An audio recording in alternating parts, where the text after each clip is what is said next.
control here leading up to the Dragon. T1 doing their best to try and get some safe vision through their own jungle, but it's just so scary, constantly having to deal with On just fishing, throwing out these hooks from Blitzcrank.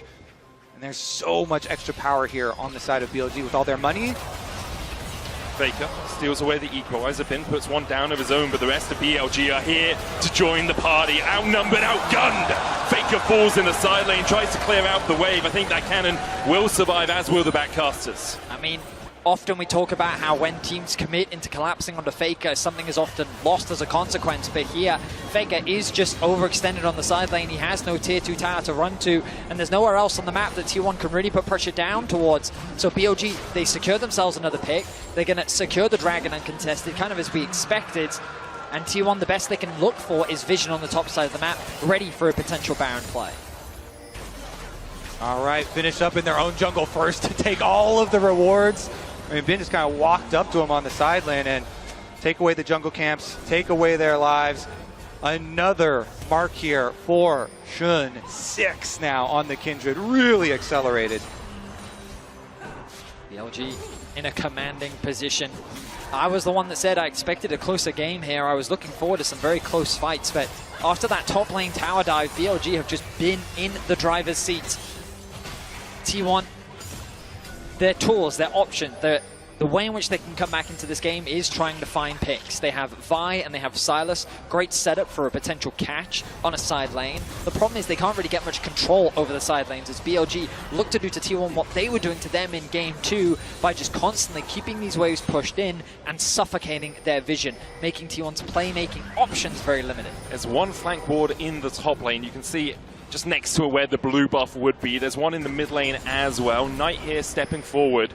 Faker spotted on vision as T1 decide not to pull the trigger on the play. Zeus and Faker do have their teleport, so if you're looking to shut someone down, Knight is an option because he will often be on that side lane, but he has 2 items already, Riftmaker as well, giving him that Omnivamp if he's in combat for a long time. And with Shun waiting around the corner, might come around towards mid. TP behind, they're looking for the play. It's Knight who's locked down, the rest of BLG are trying to get into it. TP coming out as well, the hostile takeover used, immediately locks up Bin, but look at the damage, there just is none, and now Shun is here to join the battle. Zeus tries to jump on top of him, Knight falling low, he gets the taunt though, and Bin's already on a rampage. Oda has to dash away, Guma didn't even get an opportunity to join the fray, and On doesn't want to give him an opportunity to leave. BLG 5-4, and Baron is on the menu. They go at Knight, but he's too tanky, and BLG are going to respond in kind. The Baron will be theirs. They were limited on their options, but the TP flank was a great idea. The problem is the damage. You highlighted it, Kobe. Knight was too tanky. They didn't have enough. And on the re-engage, BLG just melted T1.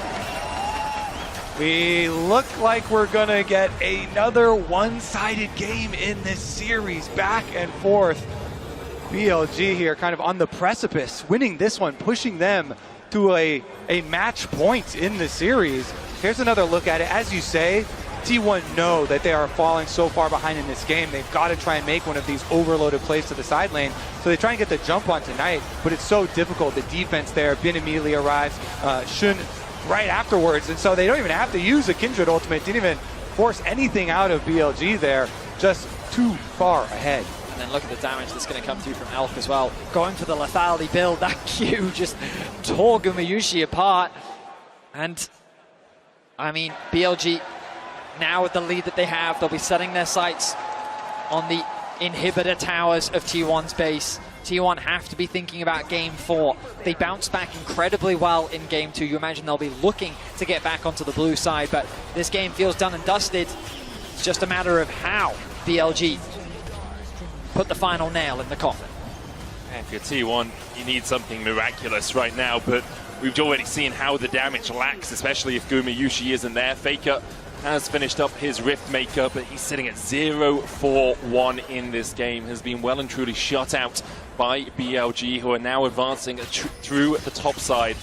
Knight has the hero's entrance to join a play if it does occur. BLG, though, can just step forward. T1 really can't find an avenue to approach this next fight. On looking for the Hex Slash hook. doesn't quite connect. Knight, though, doesn't have a wave in the mid lane. Could go across towards bot. The next wave's still about 20 seconds away from crashing into that mid lane inhibitor tower. And here's the engage. Knight locked up, tried to Justice Punch away, but once again, T1 are engaging on the tankiest member of BLG, and they can't find anything with it. That's a Fate's Call used. That's the hostile takeover invested as well from Carrier, and BLG shrug it off, shrug their shoulders, and begin the advance once again. T1, and not much they can do in the face of this LPL onslaught. They're just going to have to watch 2 inhibitors go down, and still... I don't think they're going to stop at 2. Still, they've got another 34 seconds left on this Baron, and so they're immediately pushing this one down as well. I mean, all I'm thinking of right now is what a great story for Shun it has been. You guys already mentioned what happened during the regular season with the income of Wave, but to bring out the Kindred now once again, the TP flank. Hook going down, cease and desist, they're looking to lock down Shun. Kerry already fallen as the hero's entrance will block Shun from taking any more damage. Alongside that, the Lamb's Respite. T1 have lost their support, but can they find the fight? Zeus spots a stopwatch, doesn't have much mana left. As Knight goes in for the engage and still lands the taunt. Gumayushi down to half HP. Zeus has already fallen as BLG continue to advance. Ona, Gumayushi, and Faker trying to hold the line here. They managed to find something. They got 2 kills out of it, but they've lost 3 inhibs for it. I mean, it's the best fight that T1 have been able to find so far in this game, but the problem is they're too far behind. At the end of that fight, Knight literally just walked menacingly towards T1 and said, "You're not defending this inhibitor, concede it now," and they're going to get a Dragon as well. BLG, 3 inhibitors secured, Dragon as well. Here's another look at it. The teleport very deep in the jungle. Oh, that was quite nice, actually. Owner with his ultimate, able to still stay connected, but they have the emergency buttons of the Galio and the Kindred ultimate, which kept their backline alive while they killed off Carrier. Flash in from Guma, throws out the ulti to secure the kill onto On. Zeus, though, he'd already committed everything to try and getting a kill. Means that on the retreat, it ends up being a trade back. And Guma, with no flash, leaves him more susceptible. But I mean, right now, T1, they're just left with the scraps of their base as BLG walk away with everything. BLG on the precipice of winning this series, of claiming the world title once again. It's been 4 years ago on Suning. He wasn't quite able to take that final hurdle. Coming back here, he said, "I want to win the glory back for the LPL." And I think that resurrection for the LPL, that redemption so important for them, redemption as well for BLG as they lost to Weibo last year and weren't able to make it to the finals. Now, with 3 waves of super minions pushing in, BLG are forcing T1 to make their final stand in this game. Ona goes in with a bolt breaker, hooked in as well, the cease and desist. Silence ultimate stolen away. A hero's entrance is followed by a second, but it looks like Faker's more like Icarus than any hero taking to the skies. Knight pumps a stopwatch. T1 go pop. Zeus locked up towards the top side. Already 4 for naught for BLG as they are looking to take us to match point. A convincing Game 3 victory from BLG. Bin calm and cool as he walks off the stage, but BLG have come into this series looking nothing but confident. You could say that again. Straight from draft, straight from the level 1s, in game, clean. It really was. We're going to be back with Game 4 in just a few moments' time. Don't you dare go anywhere.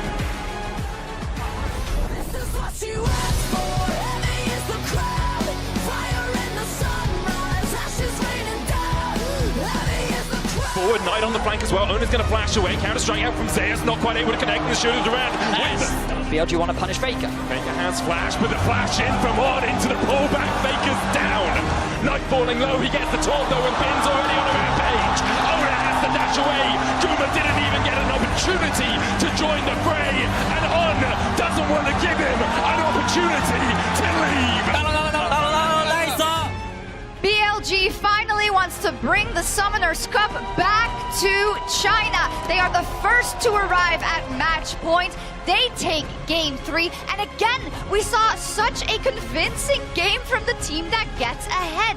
Doc, that you're joining us again, and it's just probably what you love to see. You did predict them to win the series. I think it's just sick to see how both these teams, though, are stepping up massively when it comes to getting these early leads and snowballing out of control.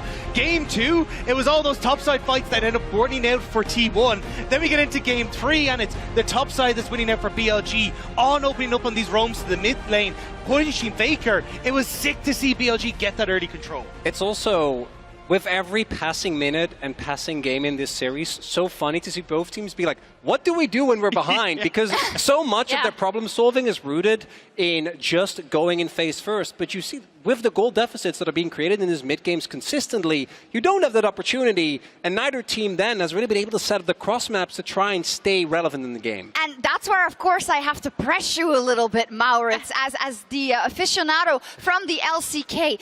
Isn't T1 the team that always knows how to come back in games? Isn't T1 the team that when we were watching them versus Gen.G in that first game and they were behind, we said the Baron is about to come? I've seen none of that today. At Worlds, yes, but what we're now slowly seeing, particularly with... We are at Worlds, we're in the final! I know, hear me out, but for the entirety of Summoner, even going back to Spring, there were a lot more moments like this, and I think, unfortunately, particularly with the performance of Faker, we saw how insanely well, not only did Knight play that matchup, but the real issue was that everything that happened from there on out was because of how that early mid lane prio tilted the map, and again, if you get behind in these series, neither team seems to be able to deal with that it. Flag is getting closer and closer to you. All right, I really like this. Okay, because as Maurits set up, it's Knight on the wraparound. T1 had actually done a really good job of flagging this as the potential mark for Kindred, right? So they knew they were going to contest it.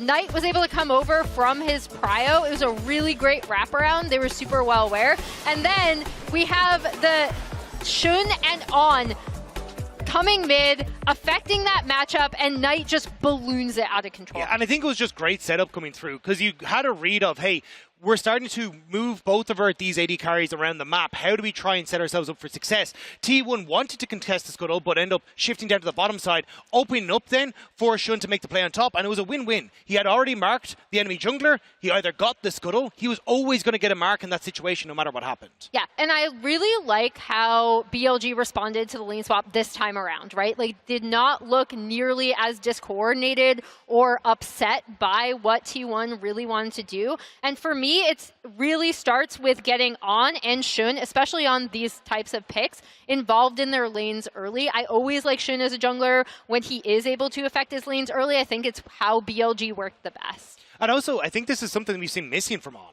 He hasn't, at this tournament, been really able to step up and be that playmaker, play with the confidence and the bravado that we've seen from him domestically.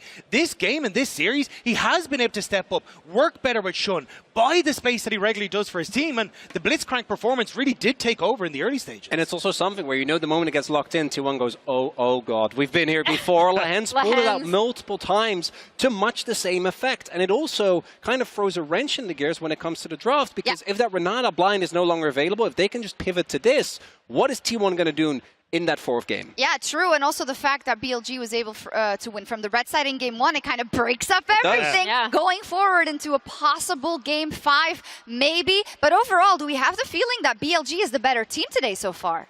I think personally they've been stepping up a huge amount when it comes to good draft in game number 1. I think their early game has been significantly more explosive, but I still look at the game 2 adaptation, and I think that's really where we got to see T1 shine. So, and I'm still curious as to what happens when you do get Keria with that counter pick. So I'm not, pushing the boat out too much. I still think T1 have a lot left in them. I think the coolest thing, Rob, because I know you wanted to take a look at this, was how they've also been playing really well with grubs and being able to push onto turrets, right? Yeah, and I wanted to set up a telestrator to kind of show that. So one of the big things as we start to move in towards this, I want to highlight, is just the fact that you've already got this big push coming through on the top side of the map that is set up where you look at where the Jax is on the map. He can't really contest in on the push. You're now getting this Rift Herald for yourself as well. And as we start to play out the clip, look at what BLG do off of reset. They have 5 grubs, so when a push comes to shove and they're trying to trade on the map, they will be significantly quicker. And traditionally, you'd actually see the rumble opening up to move up in towards this top side of the map. But that's not what we're actually getting here. Instead, they end up just cancelling out on this top side. They all open up on this bottom half of the map. And it means that then they're in a position as they go through to move and shift all of these members down and just play off of a singular lane where they can use the fact they have those grubs. They push T1 back.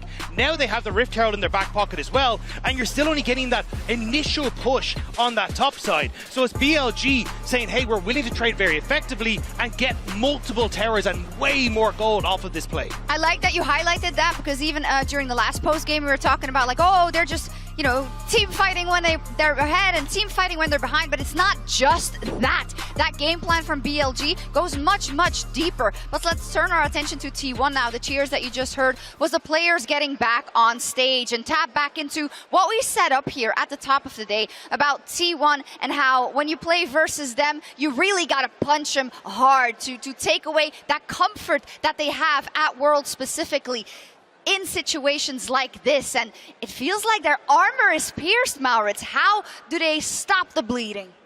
You got to clean up the early game, because early game has been so deciding. Early leads have been the biggest indicator of how a game is going to play out throughout this series. And I also want to make very clear, T1, even with their Worlds win last year, their Game 5 struggles have continued. They weren't able to actually get the win, being in this position in Spring Finals against Gen G. And then when they faced off against BLG, this MSI, we saw them also not be able to get that crucial Game 5. But do you believe? Of course I believe. Okay, London, do you believe in a Game 5?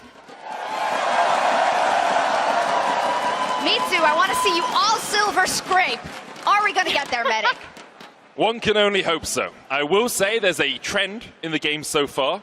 Every losing team has had 3 kills. We've had 18-3, 18-3, 17-3.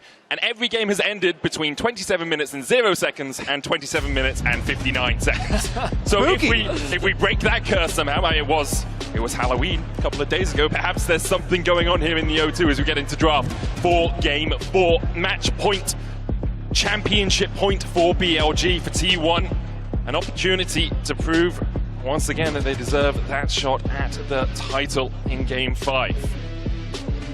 Once again, going to be banned on the side of T1. The Skarner, in response to the Yone ban, to not allow that first pick to come through for T1.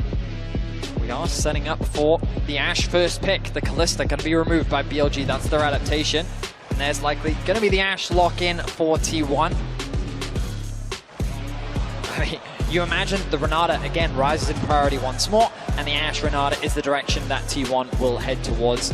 Ooh. Okay. The Insta-Gnar lock-in here, blind here for BLG, of course, with the Jax ban. And into the Ziggs combo, nice. All right, they have their AP damage secured from the bottom side. They have the safety of Ziggs playing back, and maybe they go for lane swaps, try and get away from it. Then you can get extra turret play money with the Ziggs. Look to blow up towers as the game goes on. Looks like T1 are just going to go towards the tried and true. Renata Kerry has been so solid on it across the course of 2024. They'll lock it in once again, and now perhaps look to the top lane, give Zeus something good into the Gnar, but Gnar just such a safe blind pick that really, I'm pretty sure Bin will be happy with any of those matchups. They may also look to lock in jungle now. Maybe they want to grab the Vi for themselves. Even though it didn't work out last time, Ona's still an exceptional Vi player. Gives you that lockdown. Also just, it synergizes really nicely with the Ashe. Instead, they're going to pick the Sylas. Makes sense. Ziggs, Gnar, both great ultimates to steal. BLG likely going to look towards their mid here. Makes sense, get the Smolder in for Knight. You hear their reactions from the crowds on that one the too. most like champion in the world, it's a controversial champion, yes, does have to scale a lot and stack up dragon stacks, but we've also seen the lane phase against a lot of these melee matchups be pretty oppressive in itself. So let's take a look as the bans come through. Definitely target jungle. The value mentioned take away from owner. And then on T1's side, what supports are they worried about? On's probably just going to go with one of those engagers, you know, Rel type champions. They're still scared of the Blitzcrank after last game. Some flashbacks there. mean, it makes sense. Faker particularly didn't like the flash he did not have a fun punch. time. Faker getting caught a few times in that game. The Nocturne. I mean, the adaptations coming through from BLG, denying what made T1 successful in Game 2.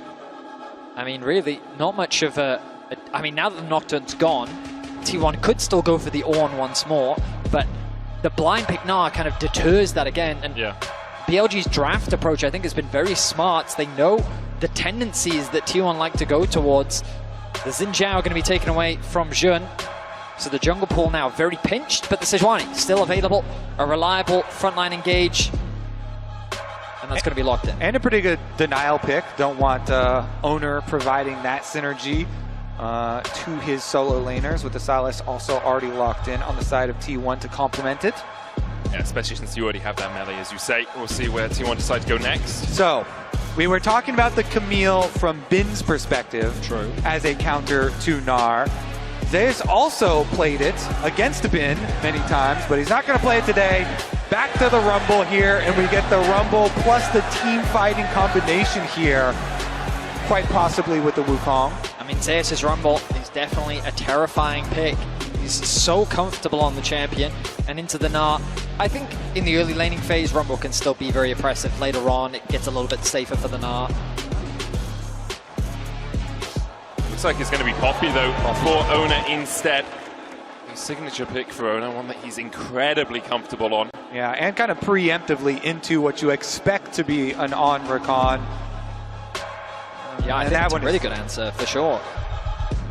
Good disengage as well. You can see BLG once again drafting a lot of team fights. It has sort of been the go-to approach from BLG in this series. They have easy ways of engage, they have good follow-up, and they've just got incredible scaling. Whenever you see Smolder and Ziggs, its ability to slow the game down and stall is so effective because of their wave clip. So this game, though, the previous games in this series have been a lot centered on who is going to find success in the grubs and get at least 4 to 6 grubs for their team, and then be able to push down a bunch of towers and snowball their leads that way.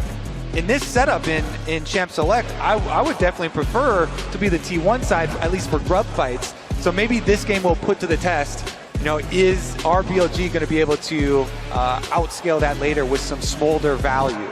I definitely think T1 have gotten themselves a lot of what fits into their style. Pick comps have been very successful so far at this World Championship. Their ability to catch someone off on a side lane and convert that into something greater was something we also saw with the Ornn Nocturne composition that they drafted earlier in this series.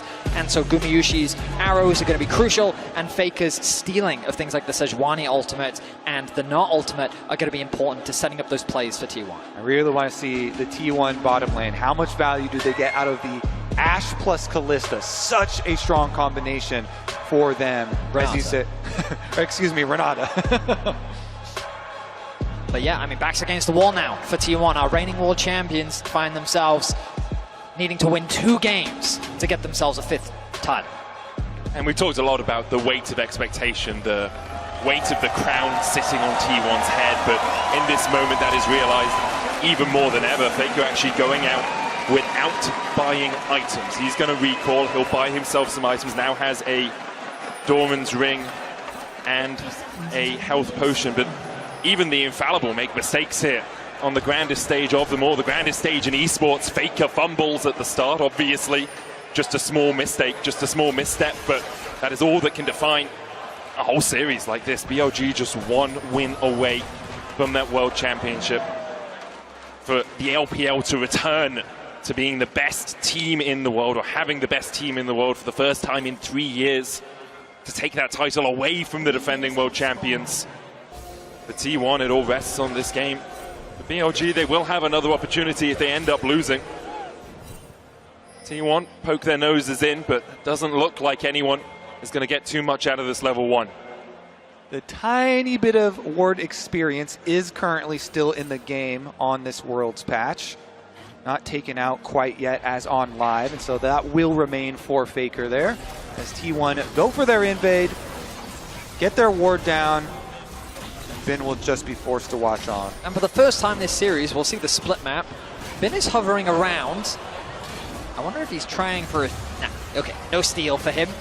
The ward in the brush as well will spot out if Ben tries to do anything cheeky. But we haven't seen this split map swap so far. Both top laners throughout the series have been doing what you see Zeus doing now, trying to leech what experience they can. But Zeus is very much isolated from the rest of his team. I'm kind of surprised that we don't see him hovering around the mid lane, sharing experience with Faker, getting ready for the potential dive, because the thing is, Jun is going to be trapped on the bottom side of the map, which means that Zeus is very susceptible to an incoming dive, and with Bin on the way, T1 have to be ready to stop this from panning out for BLG. Yep, they're going to bring all 4 here. Bin helping Shun accelerate his jungle clear while they build up the rest of that wave and head on over. Now Carrier, level 2, gone back to base, making a beeline towards the bottom lane, has to get there as quickly as possible. Oner hovering around the top side, ready for a potential TP in from Bin, but he's sticking towards the bot side of the map for now, ready for the oncoming dive. And the risk for Carrier is him trying to get back into this lane. He may just be cut off by Shun and Bin. He'll be seen on that ward about now. Zeus gets the level 2 underneath the tower, flashes away from the grand entrance, but the damage continues to rain down from Bin. Shun tanking the tower. Zeus gets a bailout. Carrier keeps him alive for the moment. That bailout will run out though, and BLG can look for a redive if they so decide to. Zeus taken down. Bin flashes away on tanking the tower, and BLG will escape with a kill and their lives. Nice, just the tip of Zeus taken down. Bin flashes away on tanking the tower, and BLG will escape with a kill and their lives. Nice, just the tip of the double.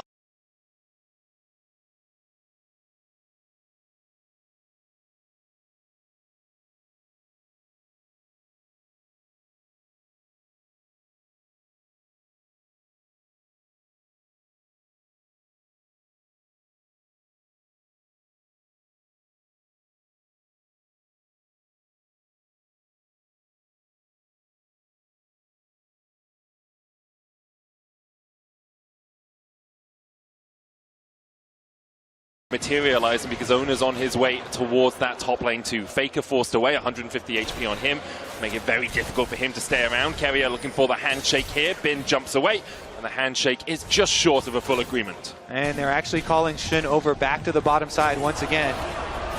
Dive o'clock, the grand entrance goes down. Zeus is overheated, and he's sent packing. BLG find their second. An easy execute for BLG. Bin reads that the dive is likely coming top, and he's out of there before a play is even set up. Meanwhile, Zeus sticks around a little too long and loses his life once more. Still though, you can see he's 300 gold up on Bin. He's still level 4 to the level 2 of Bin, and so while he is conceding gold, ultimately he still finds himself ahead of his top lane counterpart. Yep, dying for experience, sticking around down there on the bottom sides.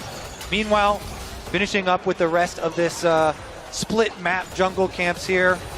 Take away the rest of the Raptors before swapping over.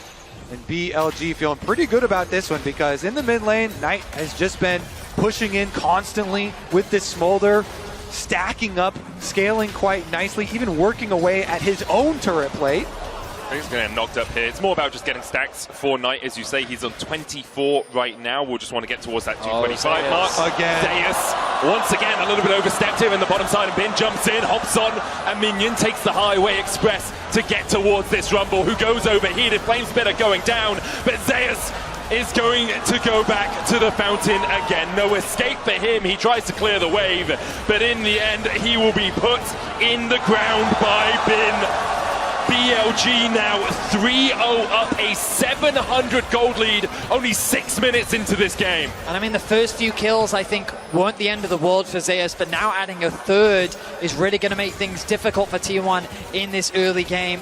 You can see Shun with a 300 gold lead over his jungle counterpart. That Ziggs is being accelerated so much, and Bin able to close that gold gap that had previously been built up in favor of Zeus. On's on the warpath here, passes through mid, and T1 are trying to stick to that game plan of taking down the grubs to be able to snowball turret plate money and turrets later on. But BLG with so many early kills already, throwing a wrench into the plan. I mean, Shun has just been so active throughout this series, constantly looking for ganks, and he's a core part of why BLG is even here. The turnaround in the Swiss stage that he brought to the team, and just his playmaking in the early game has been phenomenal. He is continuing that trend, and he finds himself involved in all 3 of BLG's early game kills. Elkin with their synergy with this Rakan and Ziggs as well, you know, knockups into satchel charges. So far nicely executed from their side. we will see as far as the mega stacking continues. The tier picked up there for Knight, continually stacking that up as well as Faker goes for another trade. Steals away the Smolder Ultimate, can use that obviously later to clear a wave or just to heal himself up. Let's give you a bit of health regeneration when it hits in the middle of it. Faker now pathing down towards that bottom side. Owner's on his way down there as well. Gumayushi and Kerry are able to take a plate in the top lane. Elk, only level 5 right now, does have the flash. Guma's 6, so has that enchanted crystal arrow. On's going to try and hold this wave so that Elk can get back to the relative safety of the tower. Exactly. It was a nice little kind of Red Rover, send one member over there as Guma and Keria run past the tower to zone Elk out from the minions, but On tries to go collect, as you said. So On actually gets in, and they're kind of funneling extra experience there into him, but now Elk is finally able to make his way over. Only gets in range for the last 2 minions though, so did lose a bunch of XP there. You can see Elk still not level 6, while Gumayushi's almost towards level 7. T1 will use the pressure they have in the top side and the push that they have through bot to now take away the first dragon of the game. It's 3 Grubs and a Drake in their names at the 8-minute mark. I think that will be critical for T1 moving forward, since BLG have drafted really good late game for themselves. T1 going to use these objectives, try and draw them out to you. I mean, there are different ways to look at this, right? Because from PLG's perspective, the fact that they've been able to find these advantages in what is a very scaling comp, Knights, going to be forced to flash away, knows that the setup play from Owner was very risky. So BLG having this advantage in the early game just better sets them up for scaling later. Faker face checking. Straight into Shun, the Glacial Prison hits, but Faker heals up with that Kingslayer. Owner's going to force Shun away for now. On does have the quickness, but doesn't want to dash in to bolster the attack of Shun. In the end, Faker does manage to escape, doesn't burn the flash, and holds on to that summoner. And I mean, what I'm talking about, things can look good from the perspective of BLG. T1 have been able to secure all these early objectives. Kobe was already highlighting the fact that the early investment in the Grubs, their skirmishing potential of the composition, and the fact that Zeus is actually, even with all that pressure, still a level up, and he has a huge stacked wave on the bottom side of the map. He's very comfortable in terms of gold, so I think that T1 definitely still have avenues, even though things aren't looking great for them in the early game. Yeah, in the 1 versus 1 down there. Had a huge wave for himself at the tower as well to collect, so even though the rest of BLG getting kills onto him, in the 1 versus 1 feels pretty decent for himself. T1 do have those pick tools as well, so even if you do start to fall behind a little bit, you've got the arrow, you've got the follow-up with the equalizer, you have Faker jumping in with the abscond that duck just like this. Elk doesn't sidestep. Faker dashing forward for a little bit more damage, using that passive to its full effect. Steals away the Mega Inferno Bomb. Elk has to flash it. Faker takes the tower, and Elk just dies. It's hunting season for Faker in the top lane. He just runs him down, even with the first chain missing. Conquer stacked up. Thank you for the ultimate, and finishes the job himself. Now, Shun will just get there a little bit later. Not going to have any sort of kill threat as far as damage goes, so no harm, no foul, though. Again, the Ziggs with the teleport, he can get back to the minions at the very least. I mean, what a confidence booster for T1 as well, to see Faker getting a solo kill on the side lane. Has to reignite the T1 members and the T1 fandom, as Carrier now in danger. Caught out with the quickness alongside that Glacial Prison. Carrier, though, still has 150 HP to work with here. Hostile takeover only hits onto Shun. Guma starts to open up and put the arrows in the back of that board. Shun able to walk away, though Guma really doesn't have too much damage yet. And we've come back to the game plan overall for T1 here with this composition. They want to stack these Void Grubs, get that bonus to be able to take down a lot of these towers, open up areas to then make their signature picks on the map by denying vision and using Ash arrows. Faker, his ultimate is going to be available soon. Zeus has the TP and the ulti available. TP available for Bin as well. Owner has found Jun. On has flash here, will use it to get away. You knew the steadfast presence was coming from Owner. Stops any dashes in its area, and so On has to burn the flash. Use the blink instead of one of Rakan's many dashes. Knight too far away from the play, now making his way down, but Faker controlling the river, trying to force On back. The arrow isn't quite going to connect, and that is looking to be 6 Grubs for T1, so part 1 of the plan coming true, Yeah, Kobe. exactly. Even though BLG getting some extra early kills in the lane swap and in the side lane, T1 still. Let's see if they can actually get the 6th one here. It is actually kind of important to get the double Void Might spawn. Should be able to, no problem. Nobody around to smite steal, and they will secure that very big objective. We have seen how quickly you can get tower gold. Shun hovering around the bot side of the map. There's a potential play onto Zeus on the Rumble, but there's no way for him to really play through. Instead, the rest of T1 is going to look to reset. You can see the Elk benefiting from finding those early kills onto Zeus, but after losing his life on Gumayushi, kind of playing the map well, he's been able to close that gold gap thanks to the CS advantage that he's been able to find. And we find ourselves in a neutral game state, 12.5 minutes into game 4. Tiny gold lead for BLG. You can see Shun about 500 gold ahead, the bot side about 200 gold ahead each as well, but as close to neutral as you can get in this series. T1 though do have the neutrals themselves, those 6 grubs and the Drake. Next Drake up in 40 seconds time. You see Carrier pathing through that bot side jungle, hoping to get vision towards that dragon pit. They'll use the mid prio and then they'll move T1 down towards that bottom side to make sure they can control that bot side river. And BLG, they have so much wave control. Ziggs in the mid lane, have this Smolder Versailles on top side. Oh no, looks for Bin, he locks him up. Bin though with a great Narv into the wall. Ona's going to have to flash away, the lock-in invested as well. Bin holds on to his summoner, BLG beginning to collapse, the Mega Inferno Bomb coming out as well. There's the arrow, Bin sidesteps it. Zeus might have to flash the wall here. Ono on that front line, locked up with the quickness. He dives onto Elk, Gumayushi caught up. Elk falling low though, and the flame spin is enough to burn him down in the river. And now T1 begin to turn on the afterburners. Shun has to flash across, dash across the wall with the Arctic Assault. Gumayushi can't quite get down with the volley. Carrier though! He will not let you escape, and now On has to dance away with that grand entrance. Carrier looking for a little bit more. Gumayushi puts a volley in his back and forces him to the safety of his tier 2. Not only does Carrier flash to get the kill there, not let Shun escape, but he also bailed out Owner for T1. Big Renata play. A massive play for T1. Ona setting things up by getting that collapse onto Bin.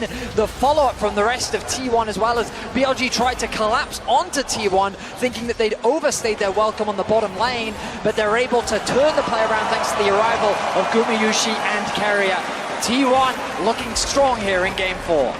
And BLG off their resets, off their deaths, immediately trying to get out onto the map and take this Rift Herald away, because they know if T1 get the Rift Herald alongside 6 grubs, that is a tower-taking machine. Faker's here to check though, and the rest of T1 are making their advance through the mid lane. On and Shun in the pit, the Rift Herald down to 2000 HP, Bin looking for that Narv as well. The Rift Herald still sitting at 2000, that eye is open. T1 will close it and slam the door as well in BLG space. Back out onto the map, T1 don't waste any moments. Securing the Rift Herald, forcing BLG back. They can look to drop that mid if they want. The Ziggs wave clear is going to be so obnoxious, so they're not going to look to use it on this wave. Come back to a crucial point. BLG's composition have a lot of tools to stall, so securing that Rift Herald is going to help T1 unlock these towers and keep the pressure up. Game plan moving ahead here. Faker deep into enemy territory, finding On. Blast Cone will get on to safety. Faker just dashes back. But again, now is where we're going to see the real acceleration for the side of T1. With Rift Herald plus the full 6 scrubs, you can drive the Herald in for the extra Void Might spawns there, immediately move up, snowball all of this money. This is what we've seen in so many of the games in this series, is such an acceleration at this point, the mid point of the game for the team that did get the early lead. And T1 are that team this time around. BLG trying to defend. Glacial Prism hits onto On. The arrow also connects. Bin dashes in. The Narv back. The hostile takeover makes Shun go berserk underneath the tower. And he pops the locket, but he will go pop first. BLG starting to turn this one on T1's heads. They found 2. Carrier has no flash, but Knight has 1 to chase. Carrier escaping on 100 HP, but On will not give him that luxury. BLG find 3 in the top side. And just like that, BLG punished the aggression from T1. Trying not to lose any momentum, they set their sights on the top tier 1, but BLG deny them access and turn the fight around. That play right there might change the course of this series. BLG with Knight on the front lines with his Trinity Force Smolder completed. Well, they're trying to answer mid here for T1. The bomb doesn't quite take out all of the minion wave. Because of the Void Mites, T1 stick around. They just can't quite finish the tower though. But Bin with some crucial playmaking there, getting a beautiful Gnar ultimate off onto 2 members of T1, and then just barely getting away with his life to deny Ona coming back to life thanks to the Renata passive as well. The mid tower still not going to fall just because of the wave flip from Elk. Carrier tries his best. The Mites should be able to secure this. No! Knight going to deny that once more. BLG fighting that tower's life. But here we are. Let's look back at the replay. All right, so it starts out, they use both Faker's ulti as well as the Ashe arrow, and as you say, Bin, just as he goes in, gets the knock back on two of them there, Carrier and Owner, and so they get the first kill. Knight then arrives on the Smolder, flashing forward to chase them down with his freshly completed Trinity Force. And BLG, I mean, we have seen Smolder scale into terrifying areas for a long time in the last few patches, actually. So we'll see if we can put this to the test here. Carrier knows that one is going to be rough. It's a tense situation. The gold finds itself even once more. We'll check out the itemization once we get back. But 2 dragons in the favor of T1. 6 scrubs to the name. 3rd dragon of the game going to be spawning soon. And ultimately it becomes a question of how strong will this Smolder get? Can T1 accelerate the game quickly enough before Knight becomes a serious problem? Or can BLG stall the game long enough to get to a point where T1 will run out of options? Might already be a serious problem as we'll see him continue to scale. I mean, when you accelerate at the beginning, then you get to even stack much quicker. And so we'll start to see the execute and the burn really come in. Only 60 stacks short of that 225 mark. Alongside that, BLG helped by the fact it's a chem soul this game. Obviously, you don't want to give the enemy team a soul, but when they've stacked 2 Drakes, giving them a chem soul to let yourself scale isn't as impactful as if it were in Inferno, or if it were Hextech. So T1 will be licking their wounds a little bit at that twist of fate. Gumayushi caught with the Mega Inferno Bomb. The wave cleared out in mid as well by Elk. T1 will use the time they have to pressure in towards this blue side jungle. Drake up in 10 seconds. It doesn't look like BLG really want to fight it. Not necessary for them to do so. Of course, just number 3 here for T1. I think the correct call is we keep on scaling. We got to get our Smolder to the break point that you just talked about. And so they're going to push hard on the other side of the map. Definitely the correct choice here with the scaling that they have available to them. Take away a little bit of the jungle as well while they're at it, but T1, they press ahead. It's a tense affair. I mean, Medic, you called it earlier. The losing team in every game, 3 kills was the maximum. Well, T1's at 3. One more, and we've got a tense game on our hands. Well, I also do have to say, I would be willing to bet a lot that this will not be a 27-minute game ending, especially with BLG having Smolder plus a Ziggs. The reason why this is such a good pairing as the arrow goes wide, but Faker's still here. Take a look at that flank. Will seal away the quickness from On Guest. Charm flashes in, finds 2. Equalizer in the back line as well. As Faker is not of this earth. He finds the engage. He finds everything T1 were looking for. Exceptional play from T1. You think that the play falls short because the arrow doesn't connect, but Faker will find a way. And then with the 6 scrubs, with the Riptail, they immediately take the tower afterwards. And guess what? They're turning straight towards the barrel. Zeus! It's just ticking away to the flame spitter damage. Zeus tries to turn it around, and in the end, BLG unable to hold on to their tier 2. Bin's coming across from the side as well. He TP'd in. T1 have started the Baron, and you have to feel it all hinges on this. On a knife's edge between T1 and BLG. Will BLG look to try and take the fight? Jun has Flash and Smite. Elk now joins the battle, teleports in. Bin looks for Carrier, lands the slow with the Boomerang. Knight TP'd in as well. BLG are going all guns blazing into the battle here as T1 are hailing the retreat. On dashing forward, he's only at 300 HP. Faker eats the bomb and is taken out low. Mega Inferno Bomb going in. Zeus will sacrifice himself for the good of his team to make sure the rest of T1 are able to escape with this Baron. The quick play from T1, the teleport ends up not mattering here from BLG as they only got the 1 kill in the aftermath. T1 just got so much out of this. Faker on the flank, even with the arrow going wide. He makes the play, and T1 finds so much. I mean, the arrow comes through, it does not connect, but on the right-hand side is Faker. He interrupts the knockup, and then he connects the 2-man charm into then the knockup come through from Ona. The wombo combo is exceptional.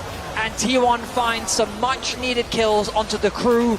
2 crucial carries of BLG. Yeah, Faker laid the way for the Renata ultimate there, catching them up. And then Zeus, who had been 2v1ing earlier, goes for the sacrifice here to allow all the other Baron buffs on T1 to remain alive. Yeah, we've seen so much Bin rumble. I thought it was Bin making the flash, but it was Zeus, and he did have to sacrifice his life up towards the top side of the map. T1, though, immediately back out on the map, and look, they're doing what they did in Game 2, spreading themselves across the map, pushing in top, pushing in mids.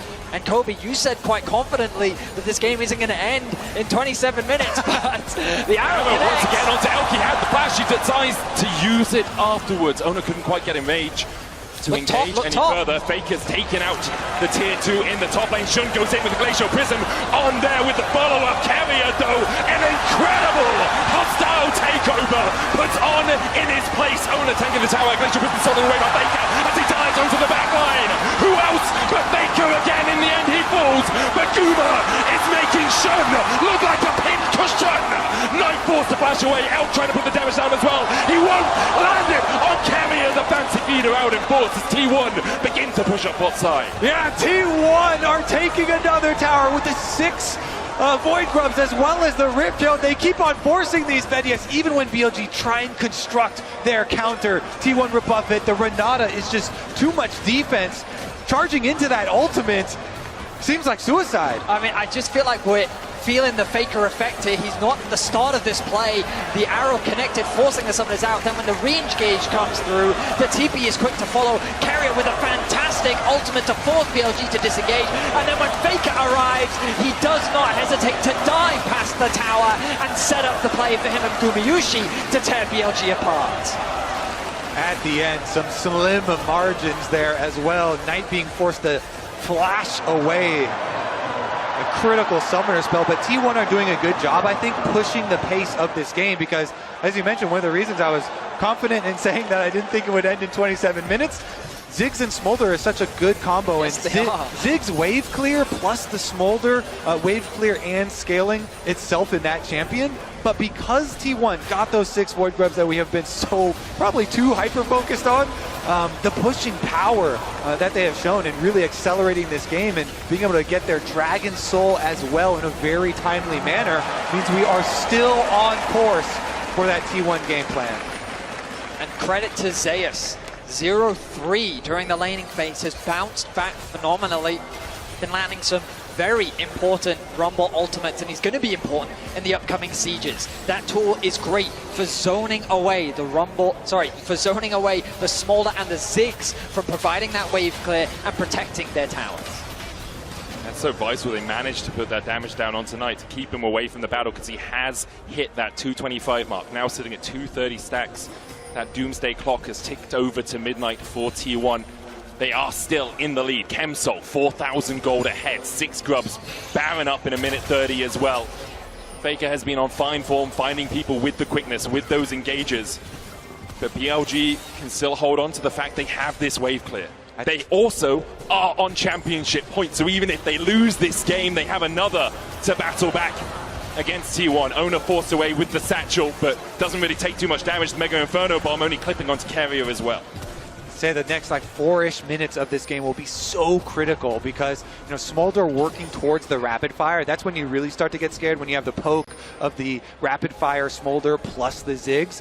T1, they've got a nice little window here though with a very, very sizable advantage with Dragon Soul plus Baron coming up, which they can try and use to bait BLG out and look for their engages. So many snap engage angles. Faker with a stolen Rakan ultimate at the moment. Looking for Shun. Glacial Prism, Faker dodges. He knew something was up. His spider sense was tingling. Good check there. Good reactions from him. Pops the Scryers as well, and T1 can come in to take away all that safety. Ona manages to get the knock into the wall. Steadfast Presence already been used, though. On will have a second dance away. Hostile takeover coming out. Shun cleansed away by that Mikhail's out of On. In the end, it's just an investment of ultimates from T1. Mikhail's used, carry a flash handshake, pulls back Elk. Faker trying to get with the quickness onto the backline. Gumayushi unable to open up quite yet. Bin doing the damage onto Ona as well, but already Elk is down to 300 HP. On the top side, Shun is down. The equalizer out from Zeus will save Ona's life and force BLG away. It becomes a question of can the Baron be secured, and with Shun down, I believe that the answer is yes. There is no smite available. Elk, crucially, still has his ultimate up, but with that, Faker secures his 500th kill at the World Championship. BLG are looking to fight this. They TP'd Elk into the mid lane. Has that Mega Inferno bomb. It's going to hit onto Ona. Faker able to dodge to the side of it. 3,000 HP now on the Baron as BLG advance. T1 have already got the Baron though, and BLG now have to begin to retreat. But the damage coming out from Elk is absolutely massive. Faker dives in, lands on Bin. Grand entrance already locks him up. He wants to stopwatch to try and buy himself a second. Has the bailout ticking on him as well, and he flashes. Faker survives somehow. T1 get out with the Baron buff, and BLG are unable to find purchase on the game. Faker plays a dangerous game there, so close to the execution, but he's able to immune it, flashes out, and escapes with his life. My goodness, Faker has turned it up to 11 in this game 4. He knows the stakes that are in this game, and he does not want to give up the title that easily. It's likely that we're going to game 5. T1 still have to close this one out. The arrow connects. Not quite. Shun flashes away to safety. BLG really got to just keep focusing on their defense here. They do have flashes on both Knight and Elk, so as long as they don't let anyone get caught and give up some critical summoner spells here early on, if they focus on their wave clear and defense at towers, then T1 really are going to have to make use of this 2 minutes of Baron buff to crack inside and get to those inhibs. T1 need to get someone in the mid lane. They're going to send Faker over. Rumble is actually going to stay top to catch that wave, has the TP available. T1 being spread quite thin. Normally they prefer to play that 4-1 setup, but Bin doing a good job of pushing that top wave in deep. Now he can regroup, buy a little bit more time for BLG. Again, the wave clear looking to be strong here from the side of BLG. Knight's chipping away. Not doing a huge amount of damage to Ona, but for now, all they need to do is stall. They're doing exactly that. 90 seconds before the Elder Dragon comes to bear. BLG yet to pick up a Drake in this game, but if they get the Elder, their fortunes may change. They are just trying to defend right now. T1 have been unable to break the base, break that inhibitor line with this Red Bull Baron power play. A minute left on it, but it looks like T1 are going to just look for the resets here, get back out onto the map, get that vision control down once again, and then try and pull BLG into a fight at Elder, because they've got to. You can't just give the Elder away to T1. You have to make your final stand there if you are BLG, and if you win that fight, you might just win Worlds, you might just win the championship. That's how much of a game decider Elder Dragon can be. I mean, Kobe already talked about the atomization. BLG is strong enough to fight. Their carries are in a position. It ultimately comes down to execution and finding access to this Dragon Pit. Right now, T1 are denying all vision on, doing what he can to find angles of attack, maybe even a TP flank, but he's been caught. On locked up against the wall, pulled back with a handshake. The keeper's verdict finds him guilty, as On is slain by Gumayushi, and now will BLG even try to mount a defense around the Elder Drake? They TP to the bot lane. Bin looking at that flank position. His Mega Knot is going to expire pretty soon, and Faker's looking for a flank of his own as he TPs in towards this blue side. Bin now on the wrong side of the rift. This Faker's hunting, and he's looking for a bit of the flash forward. Xenos Peasant's Knight able to flash away as well. The hostile takeover, but comes up short. The Gnar stolen away by Faker. Locks Bin against the wall and puts him 6 feet under. Shun next on the menu as Gumayushi begins to open up. Shun taken out by Zeus. The equalizer does exactly that for T1. It's going to equalize this series at 2-2. The reigning world champions will not go down that easily. They will push us to a deciding game 5. They are going for it. There's only On left to defend the Nexus. Faker steals away the Rakan ultimate. The defense is not strong enough, and T1 will bring us to game 5. On the shoulders of Faker, T1 will go to game 5. There is no one like him, not on this earth. T1 take us to Silver Scrapes. The arena erupts with excitement. What looked like a terrible start for T1 turned miraculously after some incredible plays from that man in the mid lane. Game 5 is what we wanted. Game 5 is what we will get. Owner Poppy getting a lot of picks in this game as well. Cario Renata, obviously very big pick, and Baker Silas as we go to the champion select for the deciding game.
For a little bit more damage, using that passive to its full effect, steals away the Mega Inferno Bot. Elk has to flash it. Baker takes the tower.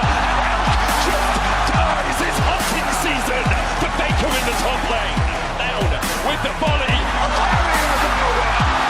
He will not let you escape. He pops the locket, but he will go past first. BLG starting to turn this one on T1's hands. They found two. Faker locks spin against the wall and puts him 6 feet under. Shot next on the menu as Kumayushi begins to open up. Shot taken out by Tears. The equalizer does exactly that for T1. It's going to equalize this series at 2-2. T1 fights back and brings us to a Game 5, the very last game of Worlds 2024. This is the way we wanted it. This is the way it was written in the stars and it was promised. We get Silver Scrapes, we get a Game 5, and we get it all between BLG and T1. It just doesn't get any better than this. It's going to be an incredible finish to such an exciting series. It's all coming down to this one moment that will decide how people talk about you for the rest of your careers. And I love both these teams so much. Like, they're just so fun to watch. Like, when I first saw the iteration of this T1 roster, previously T1 had this reputation for, like, they're the boring, slow team. It's like, no, this team wants to kick your teeth in. BLG always want to kick your teeth in. This is delivering. We got our Game 5. It's great. And this game, there was actually a little bit more punching back. Finally, man. Finally, it wasn't as much of a blowout. There was a top lane moment, but crucially, and I know we keep talking about it, but we have to talk about it. It's Faker. That's the difference maker again. Yeah, and I know that people are always like, oh, they're glazing him again. Well, why would you not? And I think these replays that we're going to see, right, in just a second, it's going to be a good play to a great play to a GOAT play. Absolutely, and it was so funny when we were watching this. I turned across there and I said, someone on T1 needs to actually step up if they're going to win this game. Not 10 seconds later, solo kill heal from Faker, and it just felt like the momentum really started to swing. And the big thing for me in this series, we talked about the early game, talked about the level 1, but an even bigger indicator of which team is doing well is which mid laner is making the impact. And in the wins, both Knight and Faker have been absolutely crucial. They have. We said a good play, a great play, and then the GOAT play. We saw the good one already. Well, roll the great one in the bot lane. Yeah, this play comes on the bot side of the map. As we see this setup from Owner. Owner going with the Poppy, again, something that he is also super comfortable with. And this is coming off of Zeus actually getting dove over and over again on this bot side of the map, right? And so you see BLG are going to want to try to end up with a collapse, but then here they come. And again, this is like, we've talked a lot about Faker. This is also Zeus's redemption arc, I think. I said before, I think he's gotten the better Vin overall across the series. And I thought he recovered so well in a lot of these fights.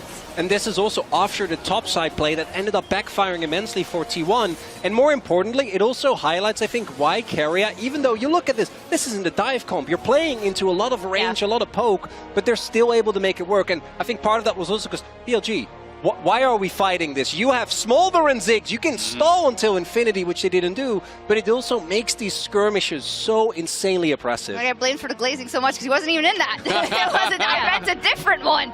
Regardless, you brought up a good point, though, and this is always the case when you talk about T1 in these situations, right? Although we need to respect that we know what this team looked like without Faker shot calling and his presence in the team, you also always need to mention all of them who can rally for moments like this. We even heard it in this tournament specifically, right? Zeus, who was calling a really important fight in the knockout rounds. We know that Keria can do the same. We know that Owner can step up together with not Huma, he's home, Kumayushi. So, you know, it was great to watch.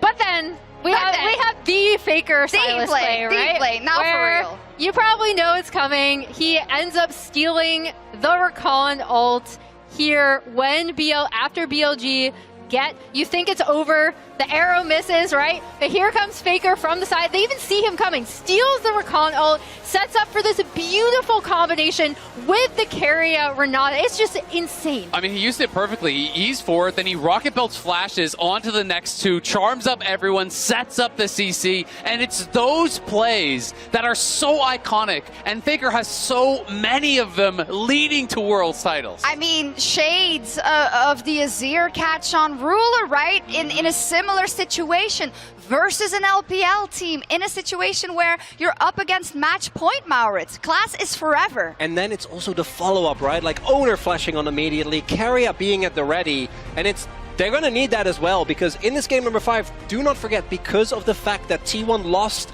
on red side, BLG will have the opportunity to go back to blue. And this roster T1 7-7 in game 5, so they are beatable. We'll see if BLG can pull it off. Yeah, because I'm not going to write off BLG either. They love playing these grudge matches, these best of 5s back in the LPL. They can go forever, Emily, but this is their backs against the wall. Everything that we have set up at the beginning of the day about the pressure of all of the LPL fans, of all of the BLG fans, they are the ones that were supposed to exact their revenge on T1, and they had him, and they didn't finish it. Is it going to come back to bite him? I mean, they're on blue side, so I'm super curious. I want to see them go for full comfort, right? Because even though that composition that they had in the last game was good, it's like, do you really want Knight on Smolder? Even when Smolder is insane, but you want him on something with agency. You want him on something where he can control it. You see the players coming out now. That's what I want to see from BLG. Default to comfort, play your game. Hey, you get to walk past your own name there if you're T1 from last year, Azale. Must give him some confidence. I mean, it's engraved on the trophy. They can see it. You just have to reach out and grab it. And we'll see if T1 can pull it off on the red side. BLG earned themselves that blue side advantage by beating them on red. That is the edge that they have going into this all-important game 5. And if you look at the games thus far, I actually think BLG have looked better. It's obviously been close. The games have been really one-sided, which makes it hard. But like this punch back that we saw in topside for BLG, for example, I think spells a lot of hope. But the real question is, how are they going to be able to deal with the pressure of being in that game number 5? And I gotta say, I think it's a toss-up at this point. It is. All 10 players walking in look completely unfazed. Neither side seems nervous at all. Absolutely, and that's what we want to see. And if you feel like it is building up to a crescendo, I hope so as well. We heard some of the music pieces, but one was too loud for the one orchestra and the other was too loud for the other. I want to see them synergize and fight it out till the very, very end. It is only one game that stands between us and knowing who our 2024 World Champion is. Will it be Faker with his 5th or Knight with his 1st? It's a good question, Shocks, and I don't think any of us here at the caster desk have an answer that will please you too much. However, I can promise you the 10 players in the middle of this arena full of people in the middle of London are ready to provide that answer. Faker rebooting, locking in, preparing himself for another Game 5 on the world stage. It has only happened 4 times in finals across the history of Worlds, and Faker has been in 3 of those. He has lost 1 to DRX, he has won 1 all the way back in, 1-1 against Samsung Galaxy, in 2016. And now we'll see if he can win against BLG, who are on the blue side. Varus, their first ban. So last time that BLG were on blue side, they did the Varus, Ashe, and Skarner bans. And T1, they did their duty in doing the Aurora and Yone bans, and threw in the Nico as well, as both Knight and Faker are very good on that champion, as well as on Encaria, this flex pick. But I'm really curious, will they still ban the Nico once again? I think it's Kalista. I think they'll take it away. I think it's proven to be too strong in this series, and I don't think they're going to allow it to go through. Honestly, I agree with you. I just think that the Kalista is just such a powerful bot. We had the same conversation where it's a question of, do you trade Kalista for Jax? And then T1 couldn't find much success from the Jax pick, and BLG really made the Kalista work for them.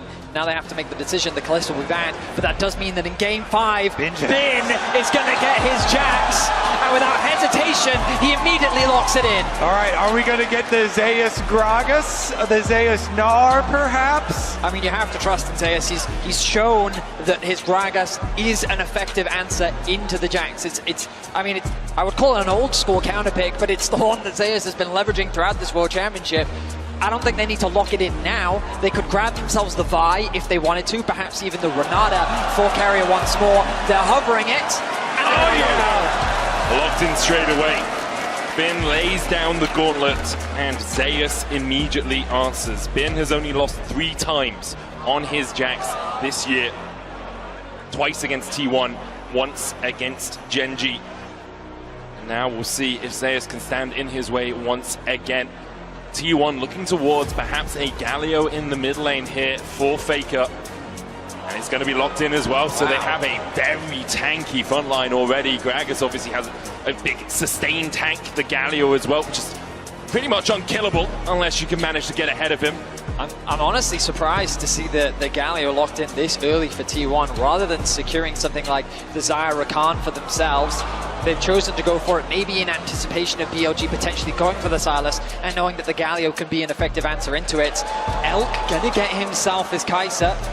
Ooh, we have to think they're going to build more on top of this dive then for BLG. Yes, some strong side laners plus some dive. It's just comfort. BLG are just saying, how comfortable can we be? Oh my goodness. We'll give Jax, we'll give Elk Kai'Sa, we'll give Knight Ahri. That is the epitome of what BLG like. How many legendary player champion combos are we going to get in a deciding Game 5 of World Finals? Knight on his Ahri, Bin on his Jax. Those very well, if they win, would be their skins. I mean, Knight, he's world famous for his Ahri. This World Championship hasn't had the best win rate for him, but you cannot afford to underestimate it. The Xayah going to be locked in for T1.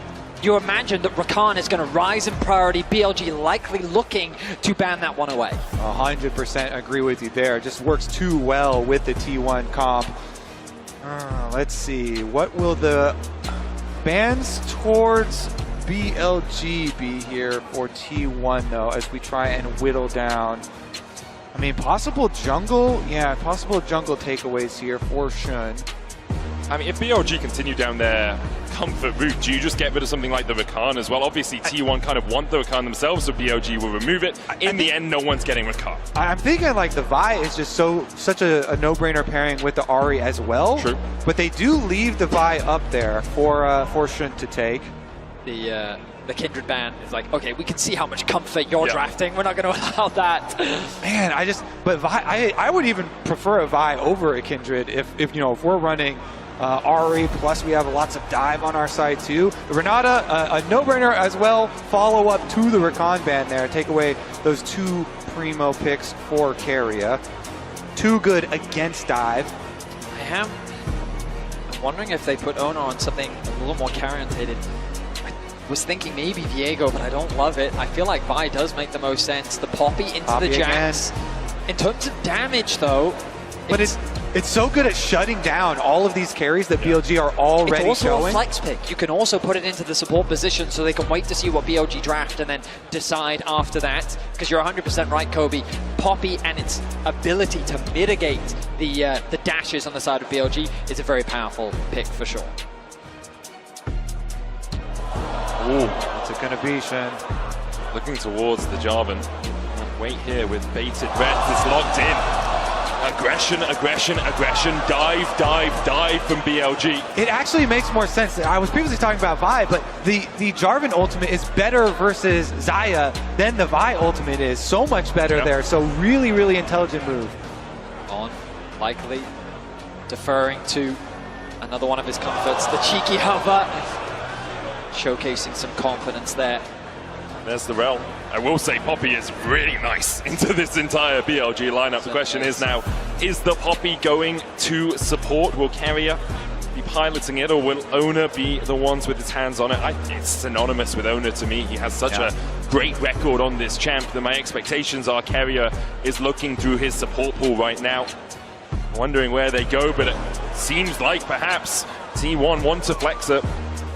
I mean, we talked about the damage, and I was a little bit worried putting all that damage responsibility onto Gumayushi. By bringing in the Xin Zhao, it does increase the amount of damage that they have. And we think about mid-jungles, it was kind of the story coming into the series about how Knight and Shun have been working exceptionally well throughout the bracket stage and finding advantages for BLG and have really been playmakers when it came to the team fight. And Faker and Ona, a core part of the success of what makes T1 so good.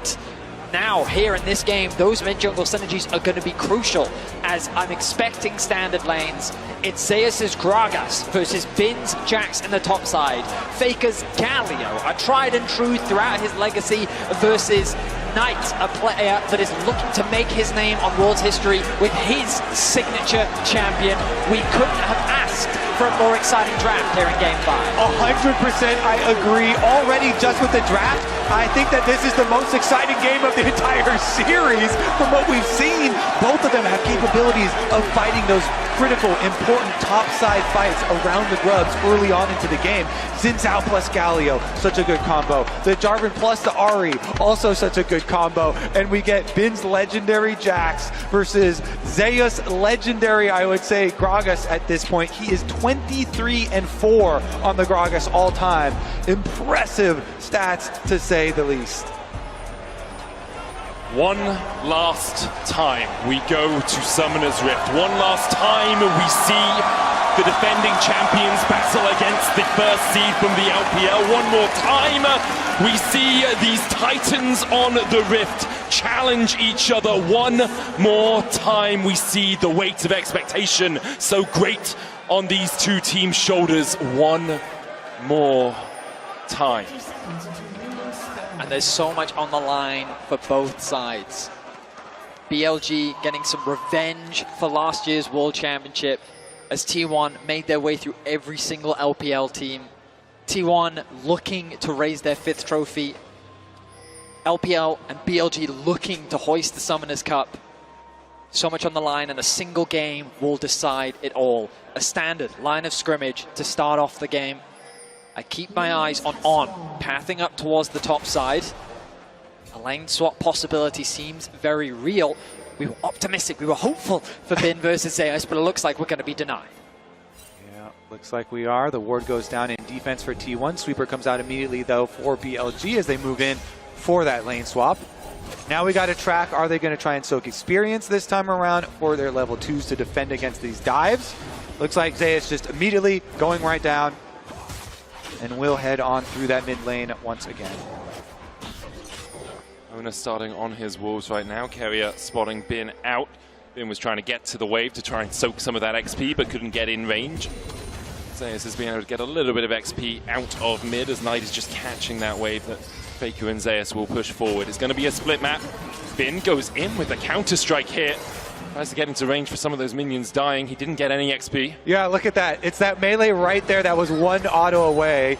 He does soak a little bit now, though. I mean, every little bit. We're on pins and needles because of soaking experience and lane swaps. It's every little bit that top laners can get. Note that Zeus grabbed XP in the mid wave and is now making a way towards top.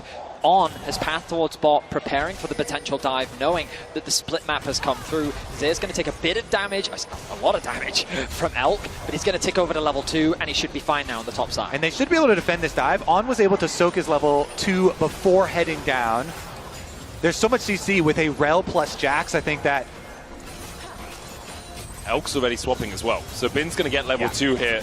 Going to farm this experience underneath the tower on there as well. Knight gets the charm onto Faker, has to flash the Justice punch. Faker punching in the opposite direction to get that little bit of an extension on that E. And it might seem weird that he would do that, but it's because he knows that Owner is on the bottom side of the map, and he hasn't showcased on the bot lane dive, meaning that he's in the jungle, and the possibility of him showing up mid is very real. Knight showcasing that respect, doesn't want to give over first blood.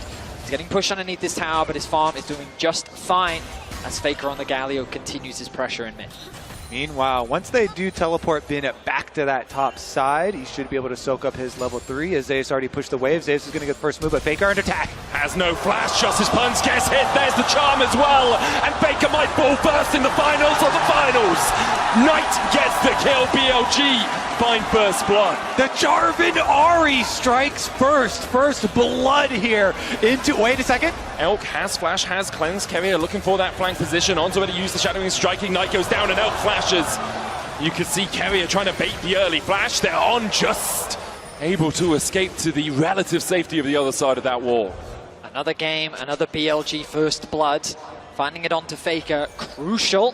Especially given that Knight did have to expend his flash earlier, but a good response from T1 as they lay in wait in the bot brush, ready to try and trap Elk. They couldn't convert it into a kill, but they do get his summoner spawn. Look at this bot wave. It is very awkward, slowly pushing towards the bot lane of T1. They're going to require Jun to shadow in the lane to help them get that push out. Exactly, he has to come all the way down here because Carrier and Guma are doing such a good job just holding it. Meanwhile, topside, easy trading up there. The Jax into Gragas matchup is so much denial there for the Gragas. The phase rush for Zeus, easily able to hold them off. But here comes Shun, as you mentioned, came to Shadow, make sure that they can move up to the wave. And going in, looking for the damage onto Zeus there. Relatively even top lane after obviously the first few levels were spent on opposite sides of the map. Very tiny gold lead for BLG. Faker again with a good Justice Punch to dodge away from the charm in mid. Shun hovering around. Yeah, it really cost Faker last time. Giving up that first blood, no flash on Faker. Pretty good movement so far from Shun, doing so much for his lanes, you know? Going towards Knight to make sure they can get their first blood, going towards bottom lane, make sure their wave is in a good state. So you have to do on the Jarvan, right? It is a very gank-orientated jungler. It does cost him in CS though, so this is something you're going to have to keep track of. Just remember that Shun did a lot for his lanes. Now he's going to try and catch back up though and see if he can full clear the rest of his jungle. And, you know, you can sit there and go, oh, it's a shame that T1 didn't get that kill in the bot lane 2v2, but they still benefited massively. You look at the AD carry difference, and because of the farm that was denied from Elk and the wave that Gumayusi was able to catch, he finds himself with about a 200 gold lead. And now he paths back up towards top. T1 have done this consistently, ready for the grub spawn. Faker ticking over to level 6 very soon. Nice trade onto Carrier. It's going to make this contest of the grubs very difficult for T1, but Ona has found an angle onto Bin. Bin has the flash here. Ona dash forward with that audacious charge. Hits him with the Wind Becomes Lightning. There is the counter-strike out from Bin.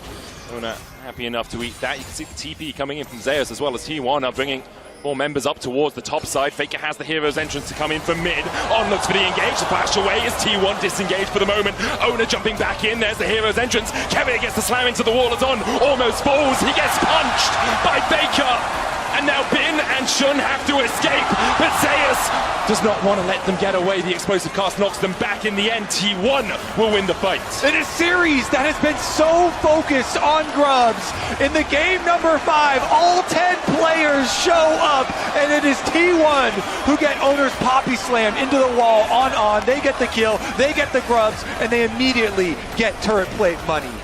T1, even though they conceded first blood, they set up for the grubs extremely well, and BOG got caught off guard. You feel that, Vedius?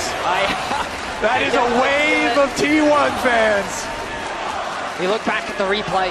Ona walking into darkness, but he knows he has the support on.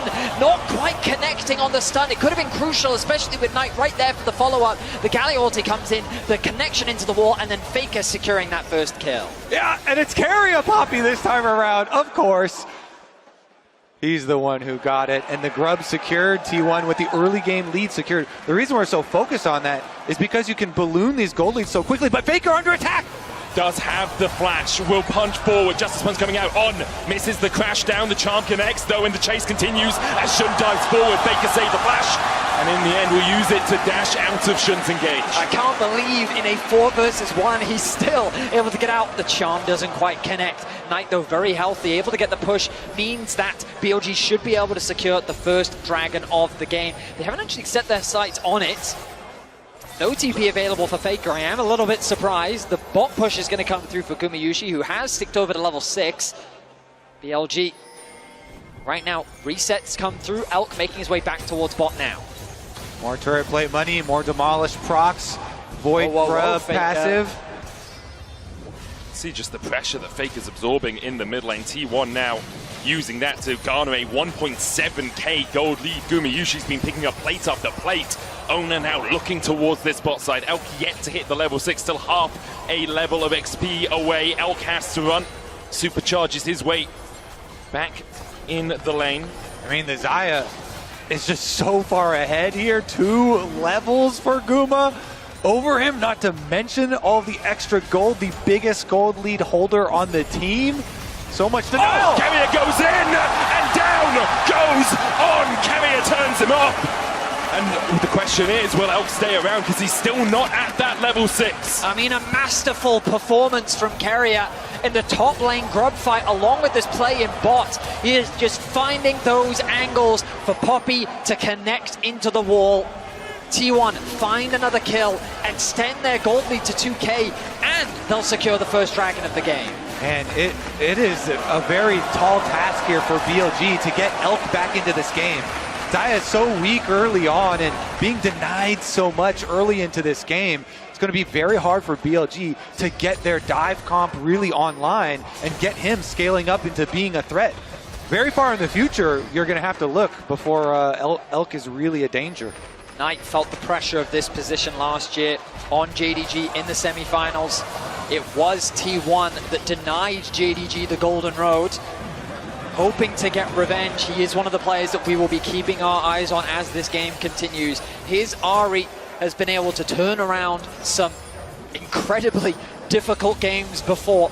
The pick potential is real, but right now Guma is just going for it. Oh, Carrier with a good set fast person. TP coming in from BLG as they look there he comes to make the play. Spear rush forward by Knight, holding the charm, doesn't get stunned. The charm hits Carrier. Flash forward with the counter strike. Carrier falls first as Gumi usually brings the feathers back and almost takes down On. Owner caught underneath his own tower, but he will fall even in the Cataclysm. BLG find 2. Guma's walking away wounded. And just as we talk about him, he makes the play happen. 3 kills now for Knight. A fantastic TP to bring BLG back. Speak his name and you will invoke the magic of Knight's Ahri. That just fully funded Malignance and the shoes upgrade. Lucidity acquired. That ultimate cooldown now for Knight will be so low. T1 though, looking back at the grubs, they want to get at least 4 for their Void Might spawn. Despite a really good play there from BLG. I mean, yeah. The bot tower falling means that there's a huge wave as well. Knight forced to catch it, doesn't have the TP. Bin and Knight committing all of their summoner spells to make this play happening. The idea of shutting Gumayushi down is so important because of how much of a threat he is. Bin gets a nice flash, 2-person stun off, and they give the initial kill over to Knight. On's then able to disengage while Gumayushi does get away. Knight's able to secure the second kill as well. The kills in favor of BLG, but the gold still in the hands of T1. So much pressure on the shoulders of these BLG players, and now even more so onto that of Knight. A player that is so well renowned in the LPL here, really looking to take that last step and acquire his first world championship. He is the richest player in the game on Ahri, such a playmaker. Can he do it? That's the question that everyone asks themselves in moments like this as well. For BLG, it would be the first time they have won a world championship. For T1, it would be their 5th. Faker so often leads the charge. Now it's Knight who has to take the charge into his own hands. Carrier looking at the sun into the wall, the TP coming in behind as T1 begin to draw out their battle plans. Faker looking for that flank, BLG disengage. T1 can't quite find the fight that they were looking for right now. Faker doesn't quite realize he's sitting on a ward, but chooses not to overcommit to the play. TP's in ready for the action to kick off, but nothing too chaotic just yet. 1:15 until the next Rift Herald spawns. The bot lane has been completely abandoned. As T1 looking to now provide support for Zeus. See if he can push that wave underneath the tower. Keeping my eyes on the minimap. On has gone to reset, so it's BLG that'll be forced to concede for the time being. As T1 have numbers on the map, but On is quickly making his way towards top. Elk catching that wave in mid is crucial for him as he tries to close that gold gap between the two AD carries. Galio ult is available here. Remember, for Faker, you have to be careful as BLG. T1 have that safety net. Wave clear from Knight, though, coming through with the Malignance completed and level 9. The Q is going to be doing enough damage to help clear out those waves, but Gumayushi not slowing down, going to catch another wave as the resets now come through from T1. Dragon spawning in 55, and the Herald in 25. And again, the reason we're focusing so much on Knight, him getting all of this gold, is because Elk has been put so far behind in this game. It's going to be a while before there is another really big carry threat on the BLG side, and so Knight is their big threat of getting kills. Bin, of course, on the side lane is going to look to farm up and scale up some more money on the Jax, but that as well might take a while. And typically, Zyra is a difficult AD carry to kill. Thanks to the feathers, thanks to the ultimate, but with a Poppy and a Gragas and a Xin and a Galio, it's going to be even harder, and it becomes that question, as you highlighted in Draft, Kobe, can the Jarvan actually lock the Xayah down. The flash is about to come off cooldown for Gumayusi. Both neutral objectives are alive. It's T1 that set their sights on the Herald, and they're going to be the ones to start this objective off. Now they will begin it. They have the vision control around there as well. You can see Knight pushing in the bottom side, does have the TP. He's also the only gold lead on his team right now. A few more seconds until Knight's TP is available. It looks like that they are just going to concede it as the bot side of the map becomes BLG's priority. Tier 1 going to be happy to secure the Herald and the top Tier 1 as well. No one could really gain purchase on the mid wave as it's just cleared out by Elk and Zeus. But Tier 1 do have a tempo advantage here and they're looking to keep the pressure on top side. Top side objectives have been turned so quickly into tower gold during this series. They're looking to do it again. Knight's still working his way through that bot side Tier 1. Will now take it, then TPs to try and save the Tier 2 in the top side. Rift Herald was not put down by T1. They just disengage as soon as they see that teleport used, that investment from BLG. They'll happily take it. Zeus is catching the wave in the bottom lane, so T1 not losing any gold on the map either. Yeah, BLG feeling like they need to invest Knight's teleport to deny that big influx of gold from one of those side lane secondary turrets to try and stop that snowball that has been so prevalent. Allows them to push right back out here for Bin, as well as Elk taking care of the wave in mid 2. Some critical income for them. One of the things we were very excited about coming into this game was Bin versus Zeus, but Tier 1 have actually put Gumayusi versus Zeus for the vast majority of this game. And remember that given that Elk has been so far behind, he's been either playing into the Galio or he's been playing into the Gragas. And Zeus has quietly built up a very healthy lead for himself. Just a few moments ago, he was about 1k gold ahead. Now that he's back out onto the map, he's spent that gold.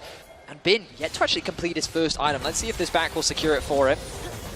And there it is. So now the Trinity Force finished for Bin. He's going to feel a lot more confident as we get closer to these mid-game fights. Still about 1,000 gold lead for T1. A Drake Capice, Hex Tech to T1, Infernal to BLG. The Grub's advantage as well with that Rift Herald in pocket means that T1 do have the pressure advantage on the map. If they want to push in like this, they'll take a Tier 2 in the top side with 3 towers to 1 in their favor. Yeah, I think BLG here, just keep Elk in mid lane here where it's nice and safe with your outer tower still up. Farm up with the Static Shiv on the Kaisa. Keep on farming till he can at least get his second item here. And then they can try and look to actually contest. Little cheeky steal away attempt here on the blue. Should be good. You can feel the tension. 3-2 in kills. 2k the gold lead for Tier 1 after securing that top Tier 2. The fact that Elk still finds himself very far behind is definitely a point of concern, but in terms of XP, he's been able to accelerate, actually get ahead of Guma, because T1 have been playing so much around their AD carry to put pressure on the map. Base is going to be interrupted there by Carrier, but BLG quite happy to play this game slowly for now. They're not in any real risk. The Baron is still 2.5 minutes away. What's crucial is that they get items on Elk and that he can have impact in these later fights. Put pretty drastically behind in the early game. So the gold, it fluctuates between about 1.5 to 2k between the two teams, which BLG will be happy enough with considering how the early game went. Faker lying in wait here to see if Knight oversteps.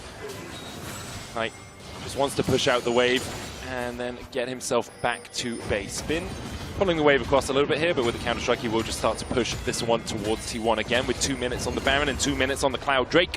Expectation is everything will calm down over these next 2 minutes until we start to see that vision play begin to be established for the neutral objectives. Yeah, BLG doing their best to clear out the deep vision that was left behind by T1. Whenever you're retaking the opposite side of the map, you have to be so careful clearing out those wards. So they are good at getting off these very quick flank plays. Herald used for that proud mid. Charge won't be enough to take the whole tower, just a nice little chunk there, soften it up. Bin does have a tower in that top lane that he can start to pressure towards. You can see Zeus working his way up towards that, but I think Bin with enough time should be able to just chunk that tower down. It will be BLG's second of the game. Zeus there to respond. Shen pathing towards top as well. The pressure perhaps towards them, but it's this game of this ebb and flow where Faker pushes out bot, he then goes into the fog of war, Knight has to answer, so BLG realize, well, we can't force a play because Faker's always going to be able to respond first. Knight answers the bottom side, then TPs back in. So now BLG have the impetus to put a bit of pressure back down onto the map.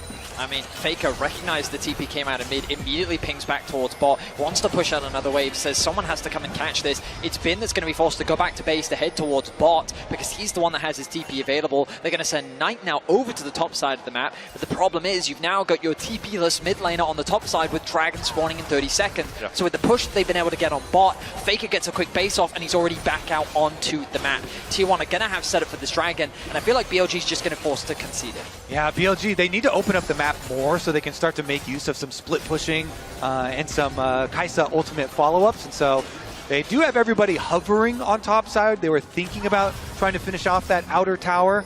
They don't want to overextend too early for it, though. I think that they should commit to it, though. T1's obvious play next should be towards the Dragon. They've set up good vision towards it, and Knight knows that he doesn't have TP and he's on the top side of the map. They will spot out Faker as Bin and Zeus go back and forth on trades, but you're seeing how effective this Gragas is. Cosmic Drive Fimbulwinter is doing a lot of work here. They get the knockback as well. Carrier with the steadfast presence position is here to try and help out his top laner. That Fimbulwinter Cosmic Drive combination is causing a lot of headache for Bin. That and the phase rush, some very useful tools for Gragas to always keep you at arm's length or belly's length in his case. Meanwhile, Knight did end up finishing off that outer tower, that extra gold that they wanted in payment for the Dragon. So they still got a bit of what they wanted. BLG kind of giving up the minimum amount here in order to still get some trade back. Ultimately, yeah, I think it's the best trade for them rather than try and force the fight around the Dragon at this point in the game, especially when you know that Elk still hasn't even completed his second item. Meanwhile, Gumayusi, Infinity Edge. Such a powerful item spike for the Zion. Elk just finishes his Ginsus as you say that statement, Betty. There is 2 items on the Kai'Sa, but she scales up so well as the game goes on. When they get towards the time when that W is just artillery more than anything else. And there's so many things that he has to consider when he's going in for it. You know, he's playing against, like you said, the Poppy plus Galio plus Xin Zhao and even Gragas. So BLG definitely going to be looking to control some vision first so that actually they can be the ones to try and set up some picks. Now, in Game 4, you said with confidence that you don't expect the game to end in 27 minutes. I feel like this game isn't going to end in 27 minutes. With how tense it's been so far, with clear win conditions laid out for both sides, the 4th Dragon of the game is where I expect a lot of action to be happening. In the meantime, both teams are prioritizing farming, looking for outer objectives, and ideally, if either one of them could break open that mid tower, that would be great. But in terms of the siege, I think that it's not easy for either side, given the amount of wave clear that they do have. But that point of tension continues to build up as both of these teams fight for that crucial edge to help determine who will be the 2024 World Champ. For Elk, for On, for Shun, for Knight, it's their first time here in a Worlds final. Knight has fallen short a couple of times in the past for T1. Obviously, they were here last year. They've been here 3 years in a row. Weren't able to win it in 2022, but in 23 they dominated Weibo. They dominated the LPL. Managed to take down 4 teams in that year, and now 3 teams in that year. Now alongside that top esports, looking to add BLG as a name to that list, but BLG have not lost a best of 5 versus T1. They just haven't played them at Worlds before, and here we sit 23 minutes in on a knife edge between these 2 titans.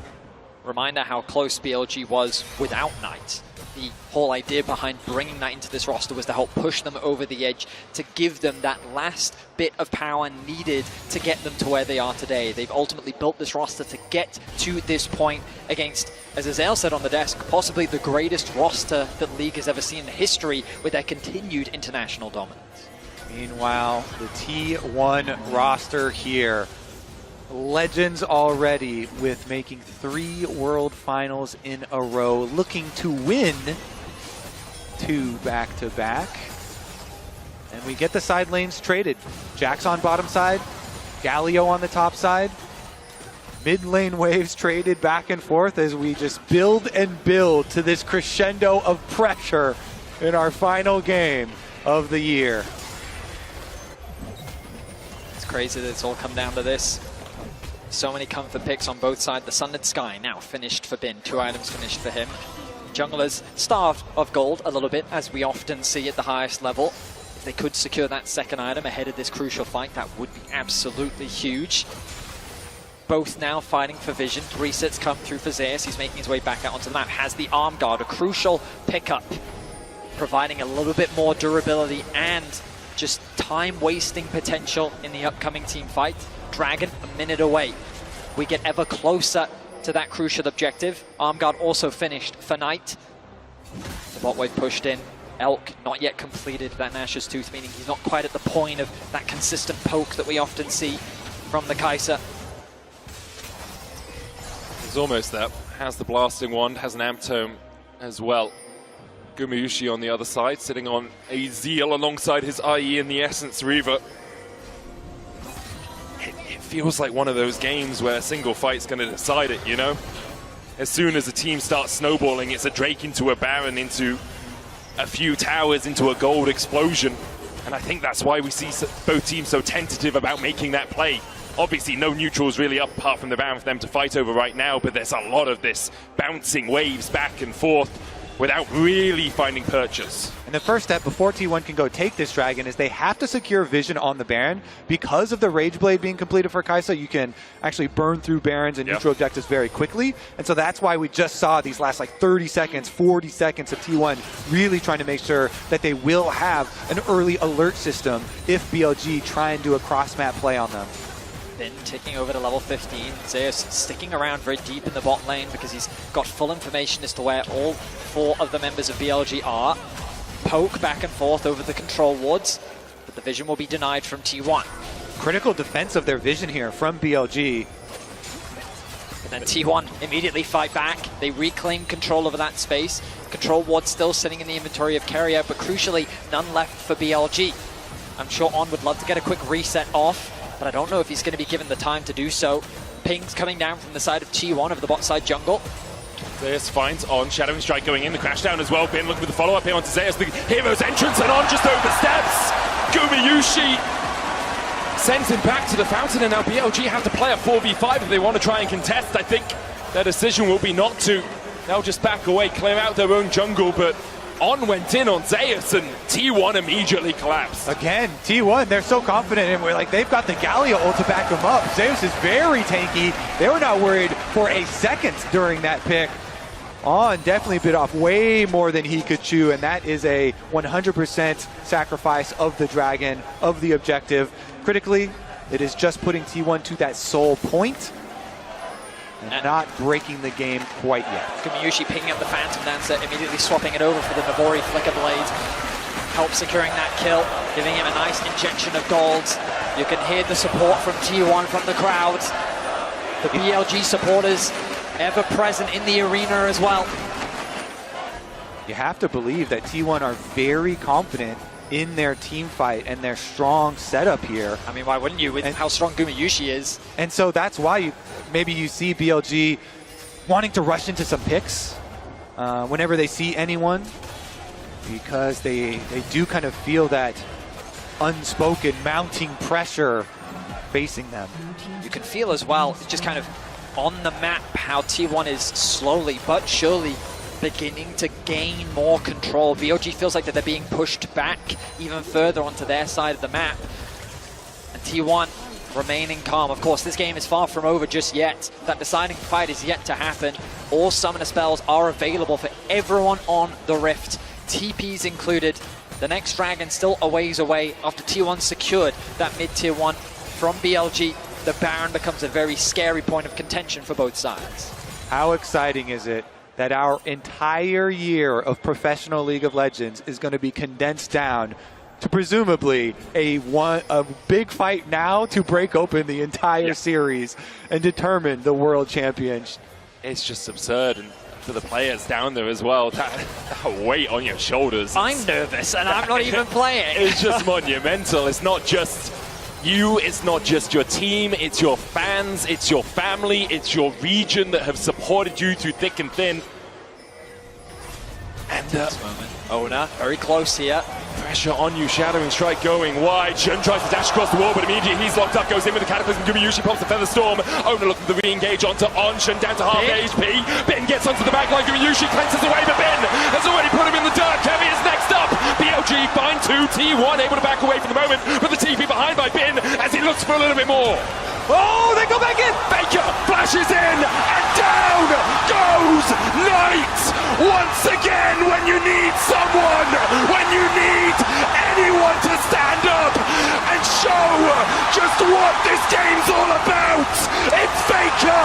He finds another T1 5-5, and alongside it, the Baron in their minds! The hero's entrance was true to its name as Faker in T1's dire moments descends from the sky, and T1 turned the fight in their favor. The crown may be heavy, but it belongs to Faker, and they're gonna pick up the Baron. What a turnaround!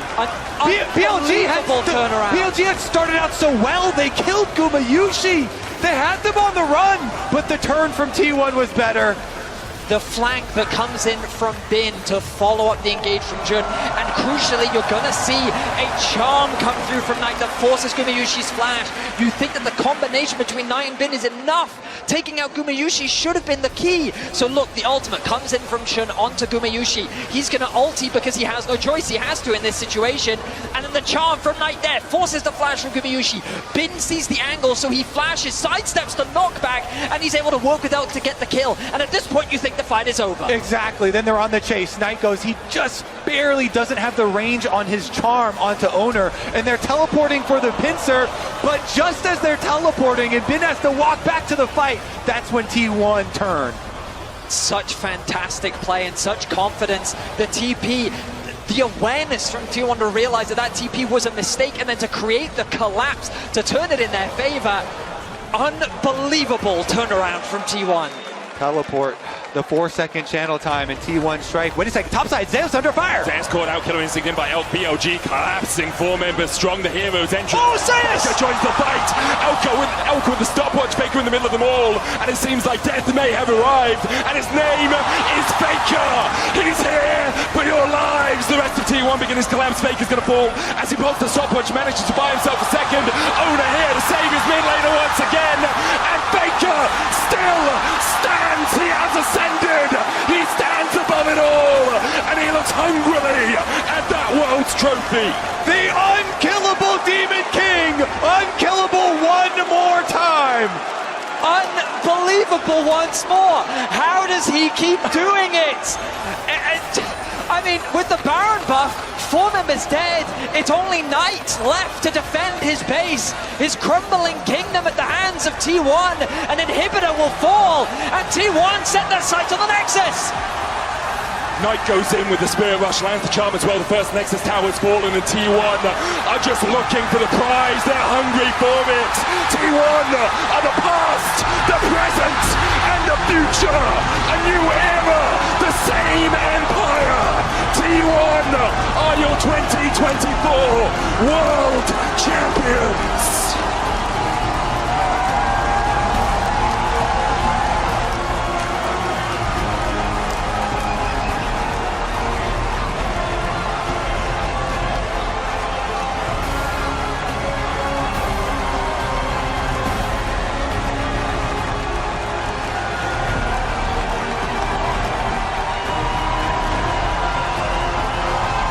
Three World Finals in a row for this roster. 2 of them victories, Vedius. Crazy accomplishments from this entire T1 roster. And just the way that that game ended, for Faker to make the plays that he did. He is the GOAT for a reason. And this will be his 5th World Championship title. We are witnessing such a legendary resurgence from T1. A new era for T1 and an incredible performance.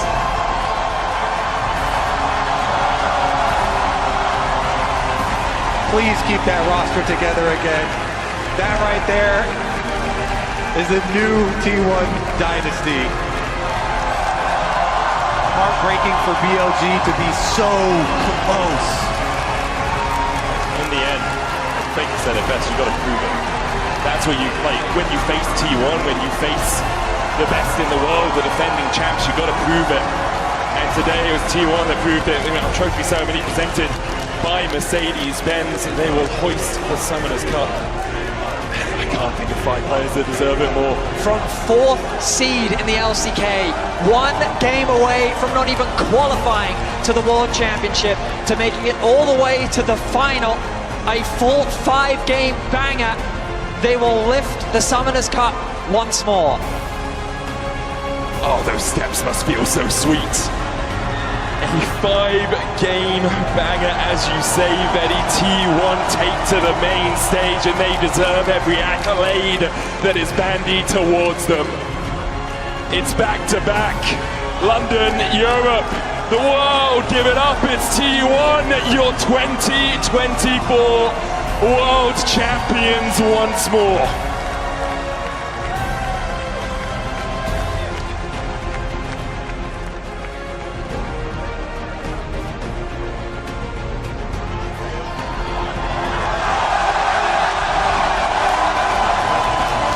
Baker said, "This one's for you."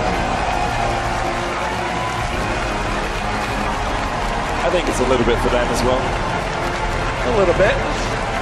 Just unbelievable, truly unbelievable. An incredible run. T1 have done it once again.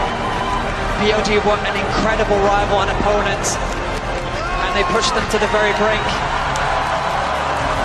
But what a performance.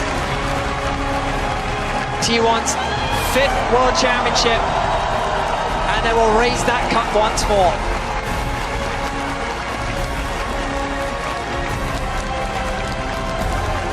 Zeus, Owner, Faker, Gumayushi, Keria.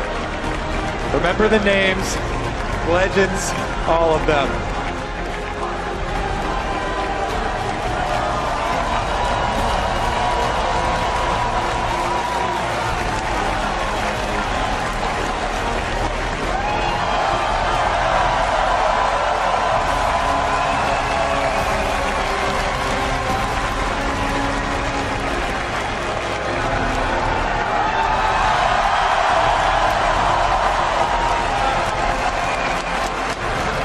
Gumayushi supporting Keria.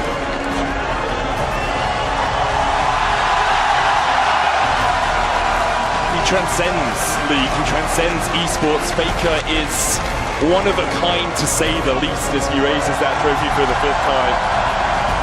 The team around him obviously deserve all the praise as well, but I mean, I think it's fair to say the greatest roster in League of Legends history. Yeah. 3 back-to-back World Finals appearances, won 2 out of the 3, and the one that they didn't win, it was a full 5 games. It's truly incredible what this roster has accomplished. Largely built through the academy system of T1 with the addition of Keria. Phenomenal stuff. incredible stuff from them through all of Worlds. Let's take a look back at T1.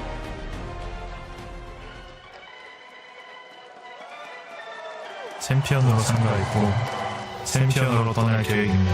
Summer continues to put axes into the back of Zeus. Hun's now in the middle of the minions, doesn't have a ward to play. Zeus can open up and Zeus finds it.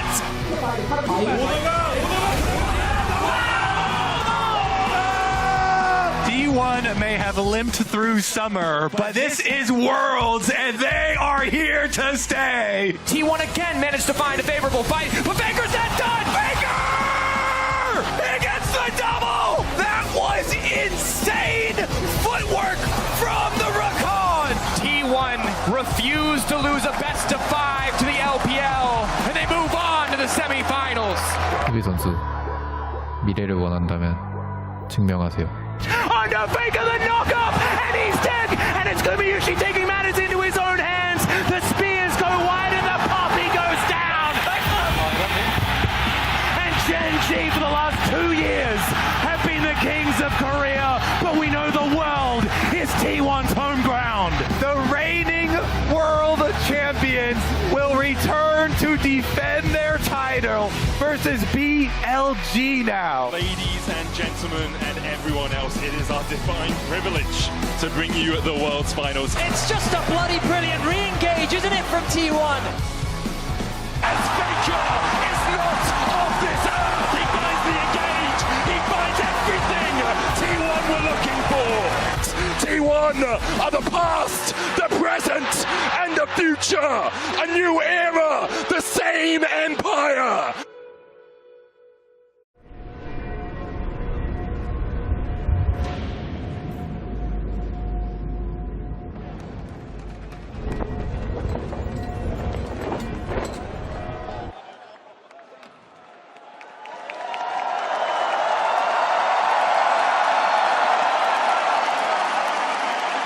London, please give it up for your reigning and continued world champions, T1!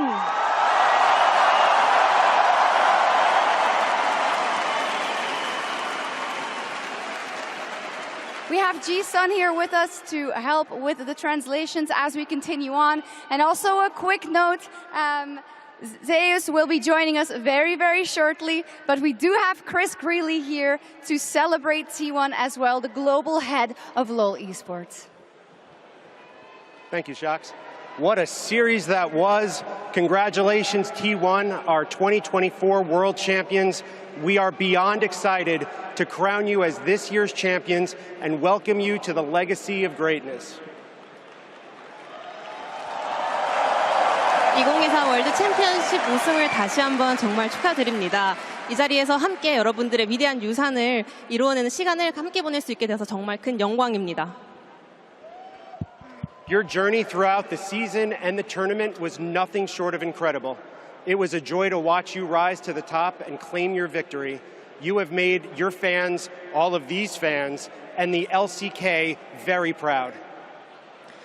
올 한 해 T1의 여정, 그리고 이번 월즈에서 T1의 여정은 정말 경이로웠습니다. 이렇게 또 한 번 우승을 이뤄내면서 여기 계신 모든 팬분들, 시청하신 모든 팬분들, 그리고 LCK를 자랑스럽게 만들어 주셨습니다.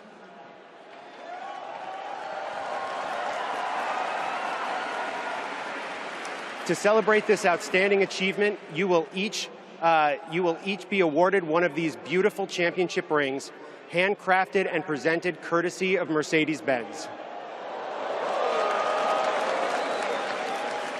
오늘의 월드 챔피언십 우승을 기념하기 위해 또 한 번 메르세데스 벤츠에서 특별히 제작하는 챔피언십 링도 수여받을 예정입니다.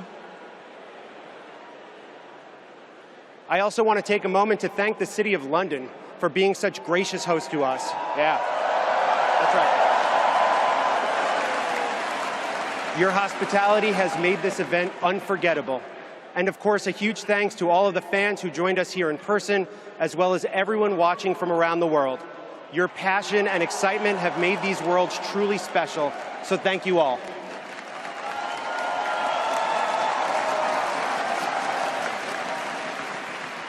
I'd like to invite Riot Games co-founders Mark Merrill and Brandon Beck, League of Legends executive producer Paul Beleza, and Riot Games CEO Dylan Jahada to share their congratulations as well. GG to your world champions, T1. I still fucking, yeah.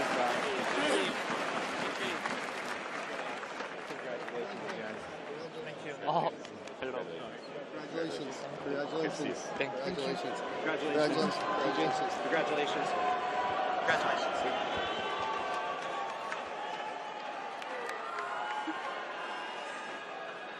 Thank you so much, Chris. Now it is, of course, time to hear from our winning team. We have gathered that perhaps the players don't have the perfect audio, but we will go along as we see and hope that they can understand us as we ask these questions. So let's fire off the first one. Faker, I have to go to you first.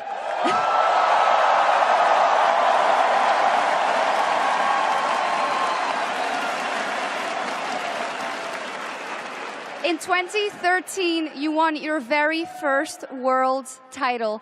We are now more than a decade later. How do you reflect on the journey that you have made over those years and that you can celebrate your 5th world title in League of Legends? 페이커 선수는 2013년도에 첫 월즈 우승을 기록하셨는데요. 이렇게 10년의 세월이 지난 뒤에 다시 한번 월즈를 우승하시면서 5번째 챔피언십을 얻어가게 됩니다. 지난 10년간의 본인의 여정을 되돌아보시면서 어떤 길을 걸어오셨다고 생각하시는지 이번 5번째 우승은 어떻게 기념하고 싶으신가요? 네, 또 이렇게 우승이라는 기회가 찾아와서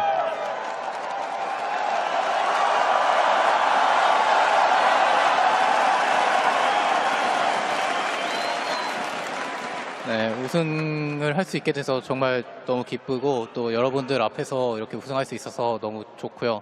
또 이제 이번 우승은 또 팬분들이 열심히 응원해 주셨기 때문에 있었던 것 같습니다.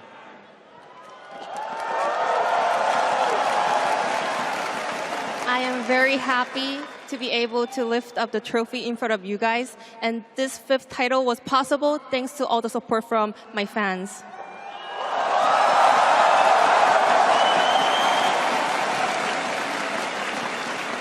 Keria, congratulations, and once again we saw how you react to these big moments, be it in the moments where you can't grind out the victory and in the moments where you can. Can you look back on these last 3 years and what you've done with this T1 roster and tell me about how proud you are at what you have achieved?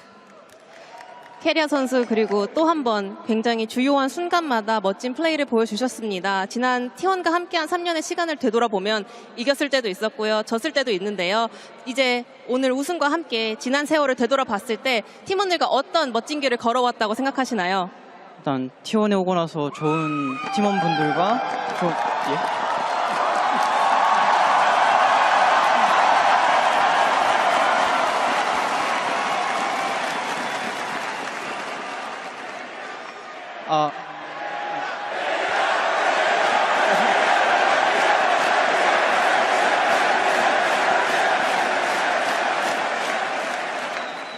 일단 땡큐 하고요. 그리고 일단 T1에 오고 나서 이제 많은 선수들 분들과 많은 이제 좋은 사람들이랑 계속 함께 하면서 많이 인간적으로도 그렇고 게임적으로도 그렇고 많이 배워가지고 이렇게 그 시간 동안 많이 배워서 이렇게 2연속으로 우승할 수 있었던 것 같아서 이제 너무 감사한 것 같습니다. First of all, thank you for the chance, everyone. Thank you. Ever since I joined T1, I was surrounded by amazing people, and thanks to them, I was able to mature and grow so much as a player, but also as a person. And because of that, I was able to claim this back-to-back championship.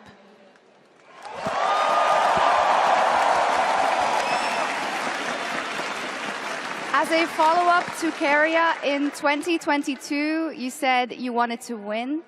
In 2023, you said you really wanted to meet New Jeans. What was the motivation in 2024? 이제 22년도 결승에 진출하시고는 정말 우승하고 싶었다라고 하셨고 23년도 결승을 진출하고서는 뉴진스를 정말 만나고 싶었다라고 하셨는데 올해 결승은 어떤 게 가장 기대되셨나요? 일단 이번 결승은 좀 준비하는 과정에서 되게 후회 없고 열심히 했다고 자부해가지고 이제 지든 이기든 받아들일 수 있을 거라고 생각했던 것 같고, 네, 지든 이기든 받아들일 수 있을 거라 생각했고 이제 그래서 이겨서 너무 기쁨의 눈물을 흘렸던 것 같습니다.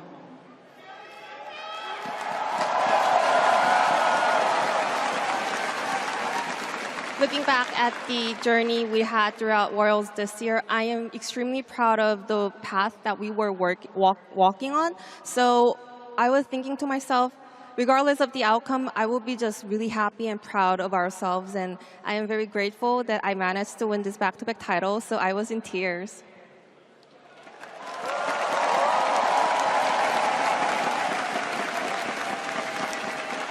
Koma, my sincere congratulations to you for yet another Worlds title. You who were there in the first iteration of the back-to-back championships way back in 2015 and 2016.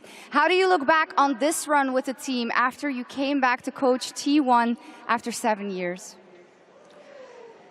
꼬마 감독님도 정말 축하드립니다. 이 팀이 15년도, 16년도 연속 우승이라는 첫 대기록을 썼을 때도 팀과 함께 계셨는데요. 이번에 또 한 번의 연속 우승이라는 대기록을 썼을 때도 7년 만에 팀에 돌아와서 팀을 지도하고 계셨습니다. 어떤 의미를 갖고 있을까요?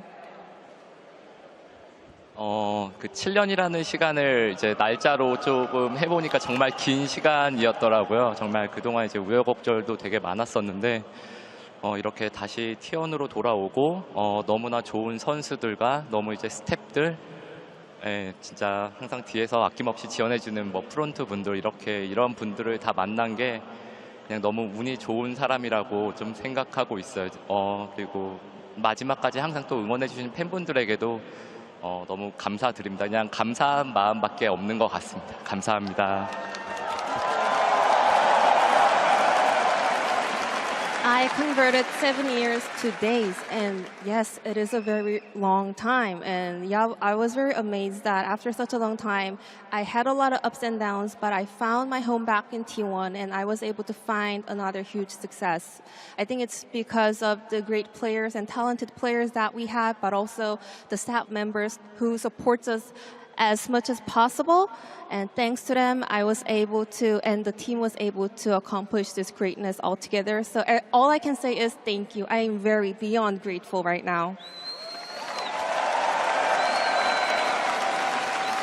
And I also have good news. I have heard that Zeus is able to join us right now, so if you please give him a warm welcome to the stage.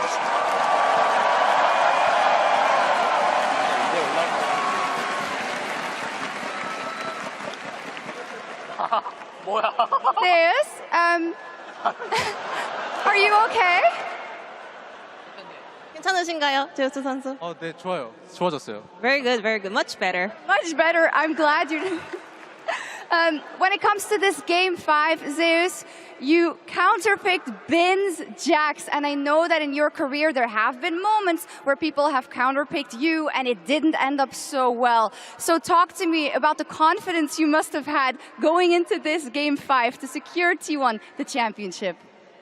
오늘 정말 중요한 5세트에서 빈 선수의 잭스를 제우스 선수만의 카운터 픽으로 완벽하게 정복했습니다. 사실은 굉장히 중요한 순간마다 제우스 선수도 카운터 픽 당한 경우도 굉장히 많았는데요. 오늘 5세트 임하시면서는 어떤 자신감으로 경기 들어가셨나요? She's helping out.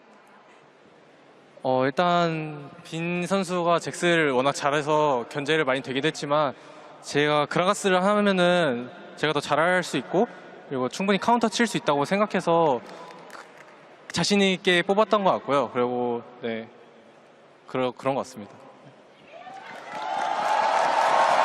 I mean, Vince Jax obviously is very, very strong. We were wary of it, but also I was pretty confident that with my counter pick, with our play, we'll be able to overcome this. So I was entering the rift with a lot of confidence.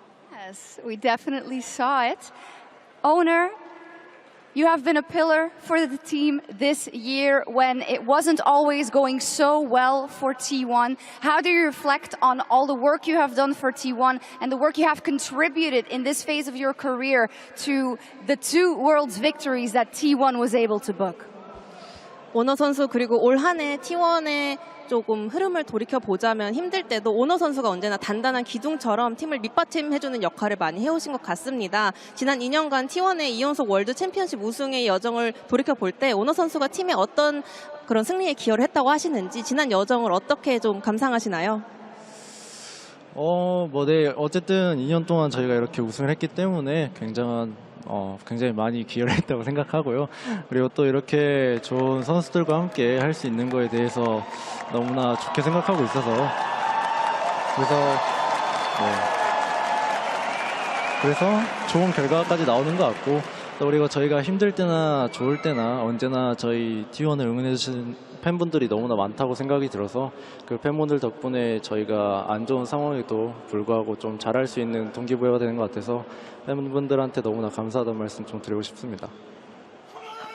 First of all, we won back-to-back championship, so that's a contribution there. Also, I mean, yeah, there were some hard times, but there were also some good times. But looking back at the entire journey, I can say for sure that I was surrounded by amazing players, so we were able to accomplish this greatness together.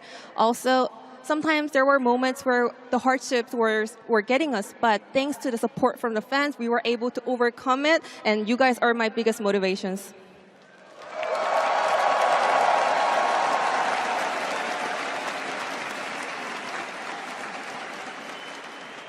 Tom, I would also like to ask you about this huge achievement and what you want to say about your group of players that have worked through, as we heard, these hardships and came out on top once again.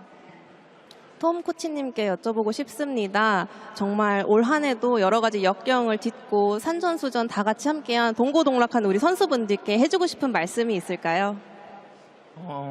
저희가 올해도 작년과 비슷하게 힘들었던 순간들이 많았다고 생각하는데 특히 서머에 되게 힘들었던 시절에 캐리아 선수가 형 플레이오프만 가자, 또 플레이오프 가니까 형 경주만 가자, 경주 가니까 뭐 결승 가자, 그렇게 계속 목표를 수정을 해 나가면서 저희가 좀 높은 곳을 바라봤기 때문에 이렇게 좋은 결실을 맺었다고 생각합니다.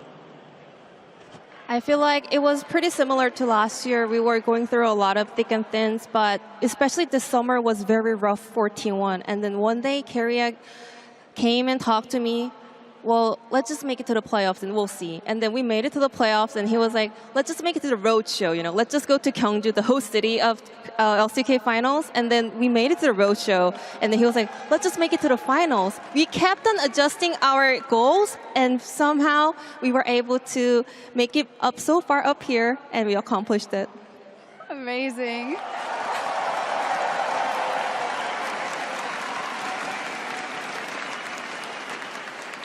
Gumayushi, congratulations on another world title.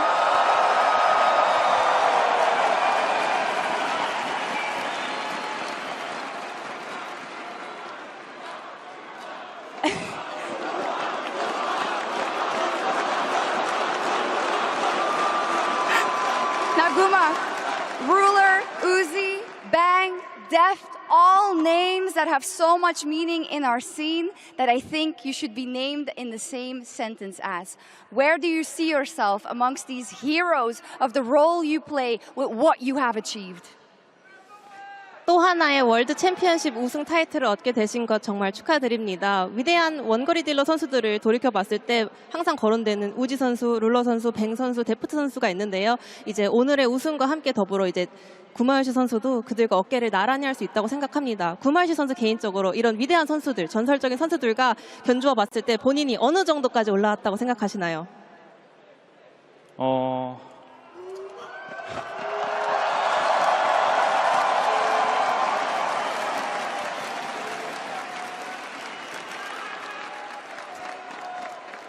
일단은 작년에 이어서 하나님께 감사와 영광 먼저 돌리고요.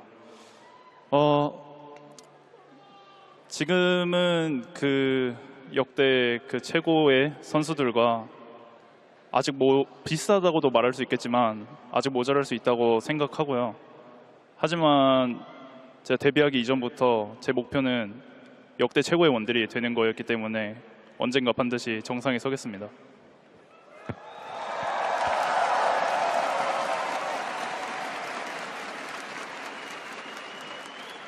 First of all, just like I said last year, I want to thank God thank to my God that I was able to accomplish this great result one more time. Also, adding on to the question, yeah, I can say that I am now on the similar level compared to those legendary 80 carries, but also I can say that I still have a long way to go. But just looking back at the days when I was dreaming about debuting a pro scene, my one and only goal was becoming the goated 80 carries, so I'm going to keep on going.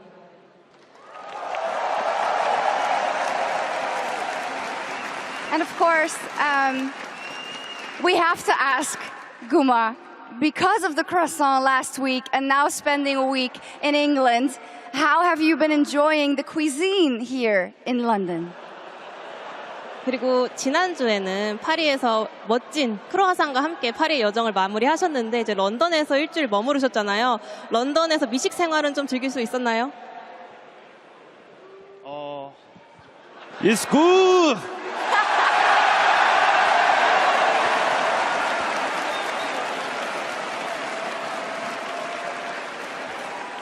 Do you need to translate that? I don't think so.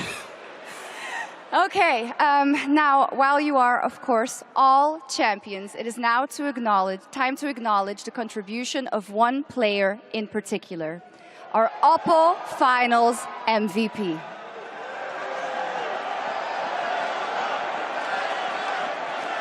To present the award, please welcome Lord to the stage.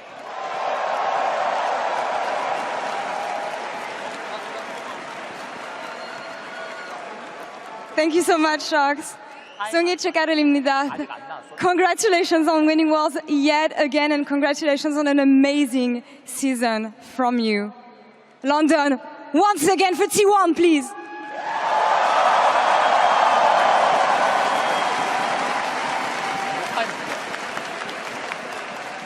Based on votes cast by a panel of experts, each representing the regions competing at Worlds this year, your 2024 Oppo MVP is Faker!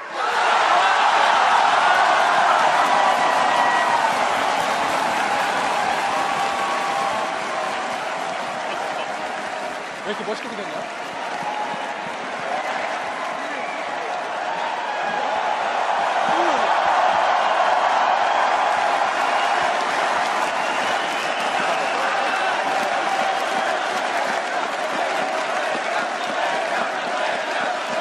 Faker, congratulations on a second MVP trophy. The first one was in 2016. You're the first player to achieve this. When you think of 2016, how much of a different player are you today?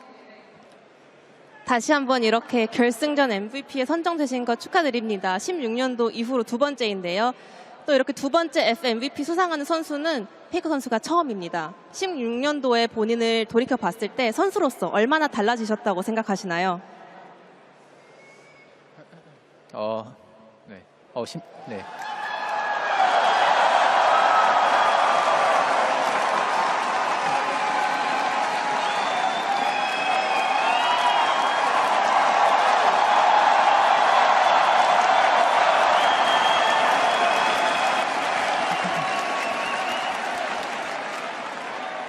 네, 16년도 때 뭐 MVP 받은 게 잘 기억이 안 나가지고 정확히 뭐 신경을 안 쓰고 있었는데 이번에도 사실 MVP는 별로 신경 안 썼었는데 이렇게 또 받게 되니까 되게 감사한 것 같고 그때나 지금이나 저는 뭐 좋은 팀원들이 잘 해줬기 때문에 이런 결과가 따라오는 거라고 생각해서 중요한 거는 저는 우승했다는 게 가장 기쁜 것 같습니다. 네.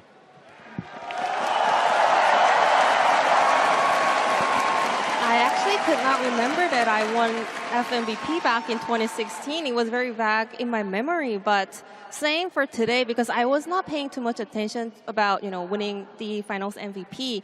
What matters to me the most is just winning the finals, and I'm very happy. Well, comparing the 2016 myself and me right now, I don't see a big difference because still I am surrounded by a wonderful teammate, and I was able to accomplish this great result all together with my team, and that is exactly the same back then.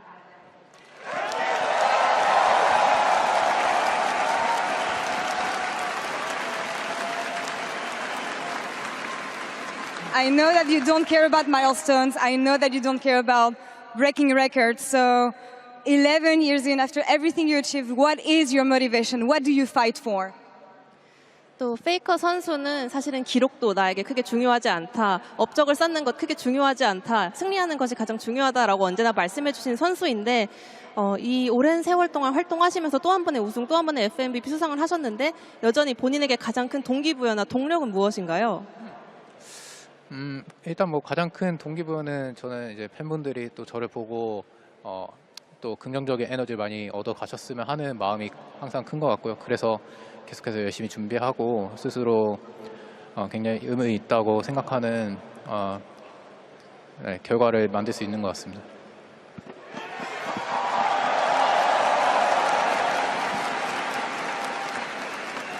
My biggest motivation is my fans because I believe spreading positive energy and influence to my fans is the most important thing to me, and it means a lot to kind of realize that you guys are actually getting a great influence from me. So that's my always biggest goal.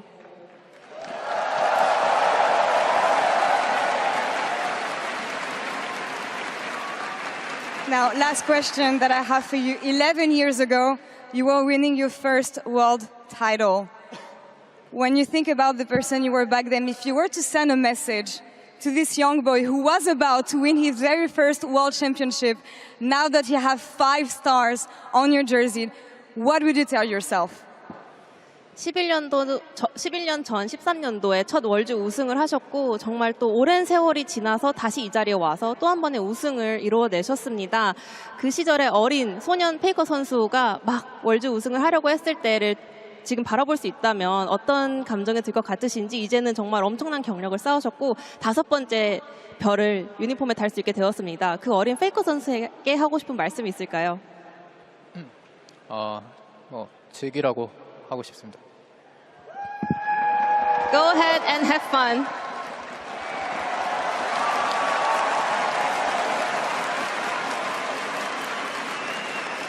Congratulations yet again, Faker. Congratulations to T1 London. One more time, please.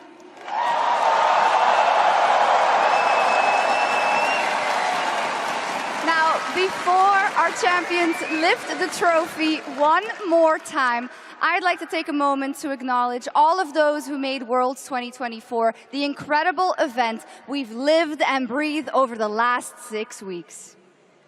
The 20 teams who traveled from every corner of the globe, their support staff, their families, their friends, all of you guys, the host regions we had, Germany, France, the UK, all of the teams we have competing all around the world all year long. Our tireless effort, the support team, our production, the event teams we have, thank you to all of you.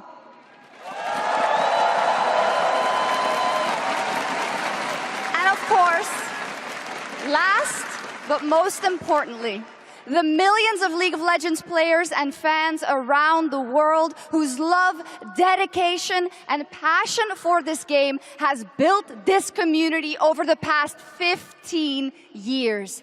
Thank you so much from all of us. GG, well played.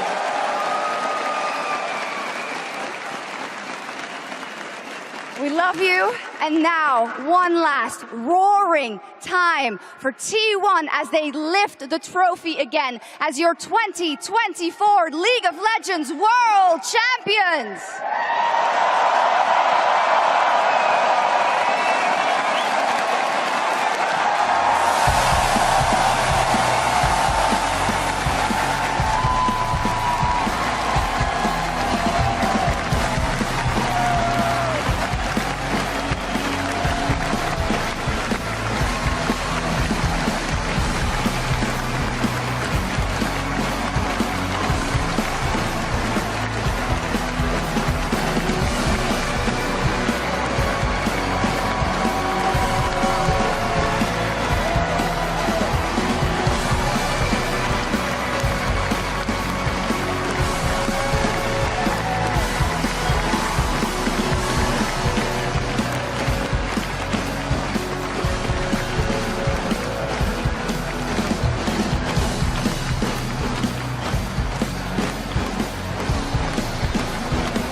onto that flash, crash down, locks him up, he flashes the ignite, sticking, and BLG strike first. Nice.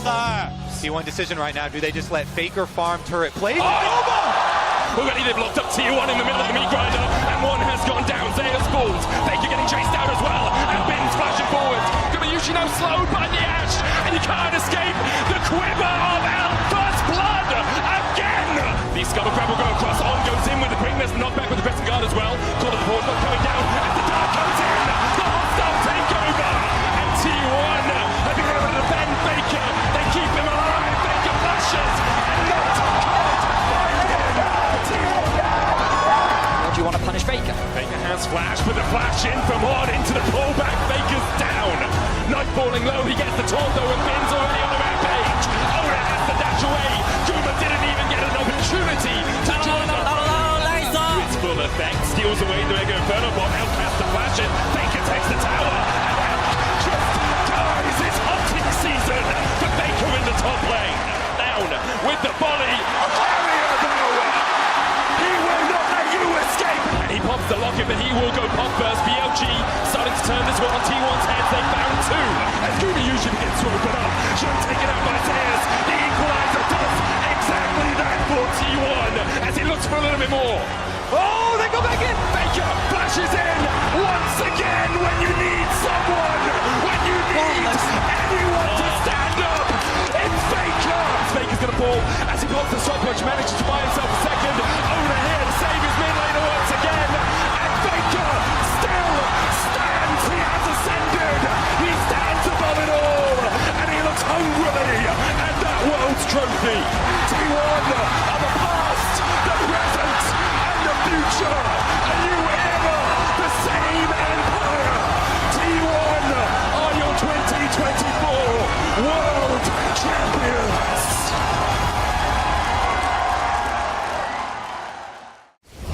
This is what you asked for. Heavy is the crowd. Fire in the sunrise. Ashes raining down. Try to hold it in, but it keeps bleeding out. This is what you asked for. Heavy is the crowd. It comes time to 5v5. Azir I really like. Rel to have that initial engage. These are two ADs without dash. You have that start. You have that follow-up there from the Azir, and it's something that can put pressure on them. So as long as they can now draft from blue side a strong 2v2, a support that is going to be really powerful for carry to keep them relevant in the lane, I think they're going to be set up really well. Relevant?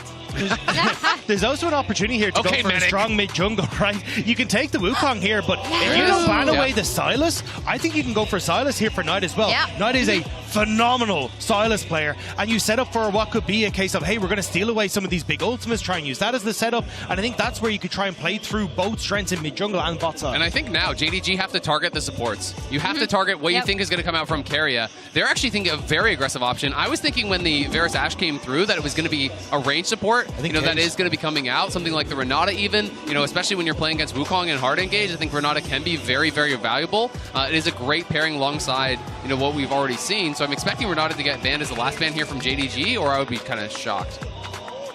Yeah, and it's interesting that this is the game that JDG are pulling out the Wukong for Kanavi, right? Because we did talk about the Vi in the first two games. I like this way more. Those were Wukong angles for JDG as well. The three of us were talking behind the scenes. So I also like, and it is his signature pick, right? It's a pick, again, if you've been watching the LPL domestically, you do not give Kanavi this Wukong pick, so it's nice to see him back on that. And then Bard banned out for Keria. Another thing it's that got to they be don't Renata want to play then, against. though, no? Like, because if you're showing Wukong, the one thing you are showing is hard engage, right? So you have to have some sort of a dive buddy alongside it. Wukong doesn't really work as solo dive. So I just feel like it's such a strong Renata angle for T1, and I'm a little bit worried that JDG maybe overlooked that. Yeah, the Bard is strong because it's low mobility ADs, but it's a weaker laner than the Renata, and I think Renata is going to set up Gumayushi for success in the 5v5s. Especially when, as we were talking about, they already banned the Akali. I think they're probably looking at a Sylas, and if you then go even more heavy into that, that time. That could be the angle. So maybe this is the pivot going, hey, look, we're going to take the Taliyah. In theory, works well against the Kalista. And then it makes it a little bit easier for us to not fully have to go in towards this. We're just going to be melee range with you. It's so interesting because the other side of the angle is maybe the JDG think, okay, even if we're not as good in 5v5, we can pound it in lane so they can't go it, right? And so now that's the evaluation that T1 has to make, and they're going to buy themselves a little bit more time to actually choose. It could also just be rel support, and we could be kind of getting baited. But we're going to have to find out what that final pick is, and does T1 think that something like Renata can survive the lane and punish it? Oh, to me, it's just going to be the Renata, This feels so obvious because it's such a strong pairing with the Kalista. Again, I think you need a dive buddy with the Wukong, so I think JDG have kind of telegraphed what they're doing in the draft a little bit too hard, and I almost don't care what JDG pick on 5. I favor T1. Yeah, I mean, I also think another thing that we haven't mentioned yet, but obviously this is Zeus's massive blind pick, right? He's like, Aatrox. That's fine. Renekton, oh no. Oh boy. The red-side advantage, oh no. I saw Dagda wince as soon as the Renekton hover It's not what you want from your red side draft. I mean, this is exactly, 369 has played this matchup already and lost hard to Keen. It just, he couldn't get control over the matchup and they end up falling super far behind. And then as well, Renekton falls off so much harder than Aatrox does. If you can't make this pick work, it just falls off a cliff after 15 minutes in comparison to And to Aatrox. me, red side, the whole advantage is counter pick. Yeah. If you told someone that it was Renekton versus Aatrox top, you wouldn't know which one picked blind. True. Okay, so we have Azael who's heavily favoring T1. He doesn't even care about the top lane. I don't care! Emily, do you agree? Well, I like a lot of the answers that T1 have. I'm also really curious to see what they'll do level 1. Okay, let's see. I think a huge portion of this game depends on Knight. If you can try and separate out these team fights, that could be an angle for them to actually try and attack. Otherwise, I think T1 are in a really good spot. All right, let's see if blue side continues to reign supreme or if JDG break that trend. Back to the casters. Thank you very much, Shocks. Getting into game now, looking at these drafts, of course. You heard it, T1, more conventional. Feels like the safer draft overall. Maybe stronger overall as well. But see what JDG can do in this matchup. I mean, Renata Kalista has been pretty dang good at this tournament. And having the ability to have such a wide-ranging counter-initiation tool here, not only the Renata, but also the Azir. There's so much flexibility on the T1 side. Definitely does seem like they got a good setup. But the Taliyah here, we'll see how much work Knight can do. That rock field can be super annoying with so many champions having dashes here. See if JDG can try and snowball. And what I want to highlight as well is that we have already seen the blueprint for what a win of both of these two teams like. I think T1 are always going to look for early leads, whereas JDG are looking for the mid-game fight. And you can look to connect your League of Legends account with Prime Gaming to grab the exclusive Braum W emote. You might have some time here because T1 seem uninterested in contesting this 5-man level 1. Instead, they will play some counter vision on the top side of the map. I mean, I always love this, going for the level 1 invades, the priority here. First 2 games, T1 super lopsided for the level 1s. Really, really big openings for them, even though they ended up losing game number 2. But this one, JDG take matters into their own hands. Oh, they do have vision. Kill it, okay. Yeah. And of course, it's really tough to fight level 1, especially against Hail of Blades Varish, Hail of Blades Ashe. Incredibly powerful level 1 overall. Yes, Kalista is strong, but the raw burst damage is big. Of course, Owner has been spotted out. Faker now on the way in. The call has been made. Potential 5v5 in the brush. Owner being chunked down here. The top laners will lane, but everyone else here. I don't think you can do this really as T1 unless there's massive damage sustained from the red buff, because Taliyah is so good level 1 also. I don't know what. They're just kind of watching here. T1 here to spectate how JDG take a red buff. They do it well, T1 learn, and are forced to walk away. Bit of a disastrous level 1, all things considered, because now Owner, is he even going to be able to grab level 2 here? No. Nice. Konavi takes away a bunch of the small ones here. But yeah, I mean, not only the Ashe Varus, but also the Taliyah over Azir in the level 1. Big priority there. And it means that JDG accomplished their goal. They can split the map for this bottom lane that has been crucial. And we are straight up back to spring. We're just healing level 1 to try and gain control of the wave. And it is Ruler and Missing that are able to get the early lead. And it's very concerning if you're a T1 fan right now, because there is no cleanse in this bottom lane. Yes, you have the bailout, but when level 6 rolls around with the Ashe, with the Varus, the setup is so easy on the bottom side. Gumayushi has to be very careful. Level 2 Wukong tower dive. I don't know about the sound of that, but they've got a big wave. T1 are still level 1. Can Guma and Keria try and snipe some minions to get level 2? Trying as quickly as they can to lock down some of these level 2 now going in. Kanavi, good damage down onto Guma. Ruler flashing out of safety, ticking and burning, but he will stay standing, missing! Gets taken down! Keria! A godly play to hold on to the bottom side! At the same time, though, Guma, the one that you want the kills, you want the minions on, it's sitting on 1 CS! JDG trip over their own feet here, though, in the bottom lane. They try and dive it. The level 2 advantages, but Keria comes up huge on the Renata. Damn. That is the corporate takeover right there, man.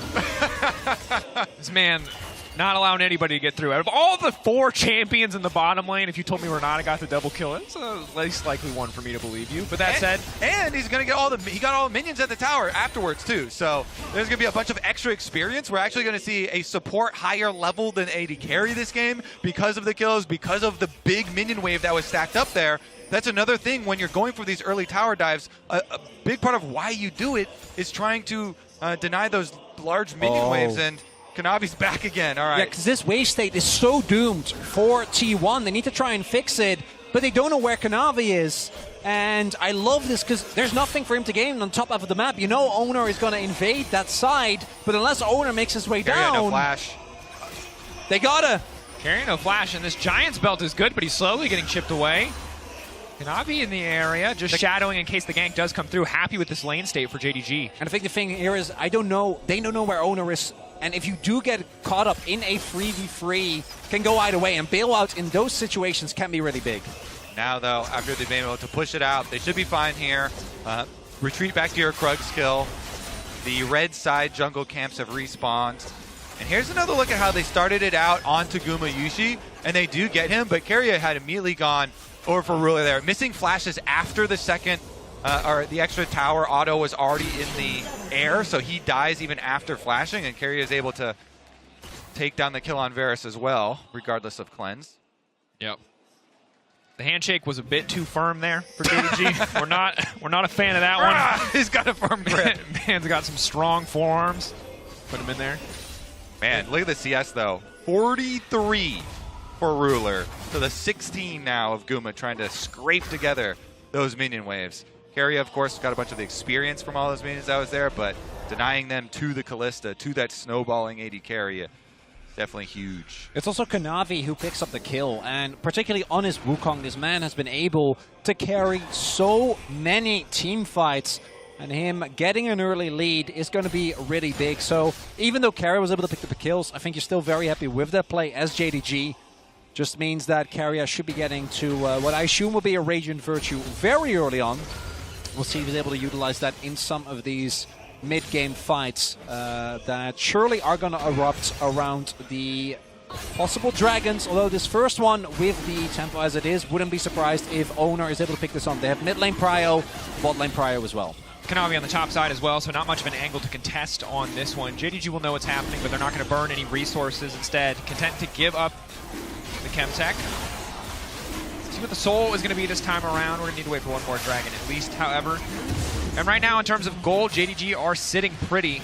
T1, obviously, the big boon they got on the bottom side. Lackluster in the grand scheme of things, even if it did look good to see Keria get the double. Gotta say, though, last time, Kanavi getting some early kills worked out pretty well for JDG. And he is on his signature Wukong. Him and Levi are the 2 junglers worldwide that did not give up on this champion, even after the jungle nerfs to Wukong came in. And at World so far, 7-1, the record for Wukong. Yeah. And I mean, especially if you're going to get to that Divine Sunderer spike sooner. We talked about what Vi can do with it. Wukong can do like 10 times more, and that is very concerning for the side of T1. They need to be clean in their execution and careful around the potential level 6 plays from this JDG lineup. The Wukong, the Talia, their ability to move around and set up these walls could be incredibly disruptive for anything T1 try to do.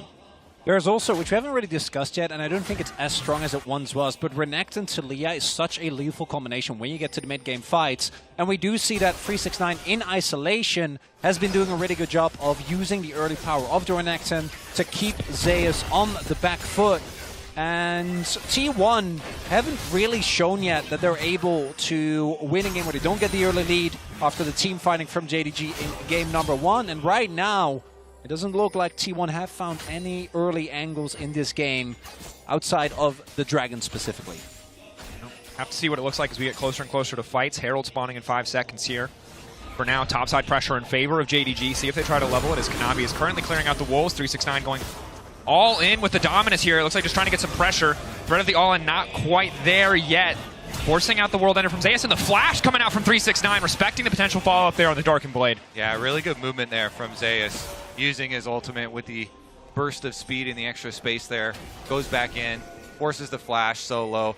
I mean, Zeus has really had some good advantages so far. Let's see, though. JDG will take the opportunity here to slip on in as we call up Keria, the real powerhouse of the bottom lane. A level 6 Keria, courtesy of the early play, has the XP advantage, missing trailing behind, but isn't going to do a lot. Ruler, however, looking for the all-in in the 1v1.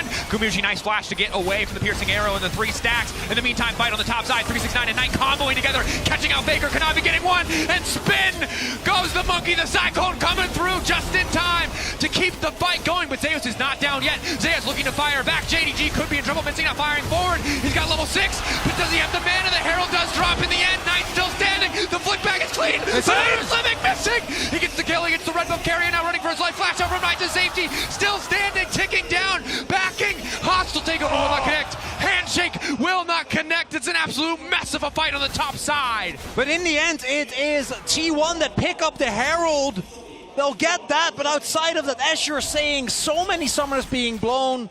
Kanavi, 369, Knight missing.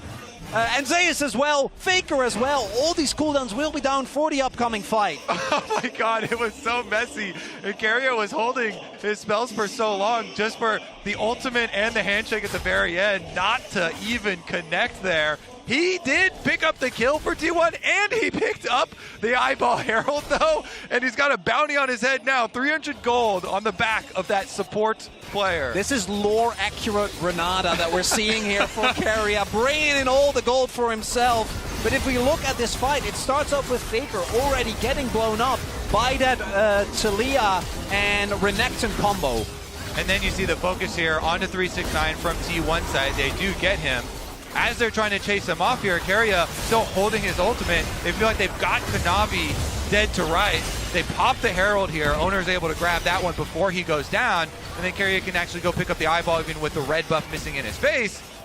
Ooh, Knight actually barely surviving and his flash gone as well. And it's actually the smite on the Herald that gives Owner the level up, which allows him to then Magnet Storm and stay alive for a little bit longer. Otherwise, that could have gone way worse. But it is still JDG that pick up the lead right now. Zeus doesn't have flash available, and Kanavi going to be looking for a dive here. No reinforcement for T1.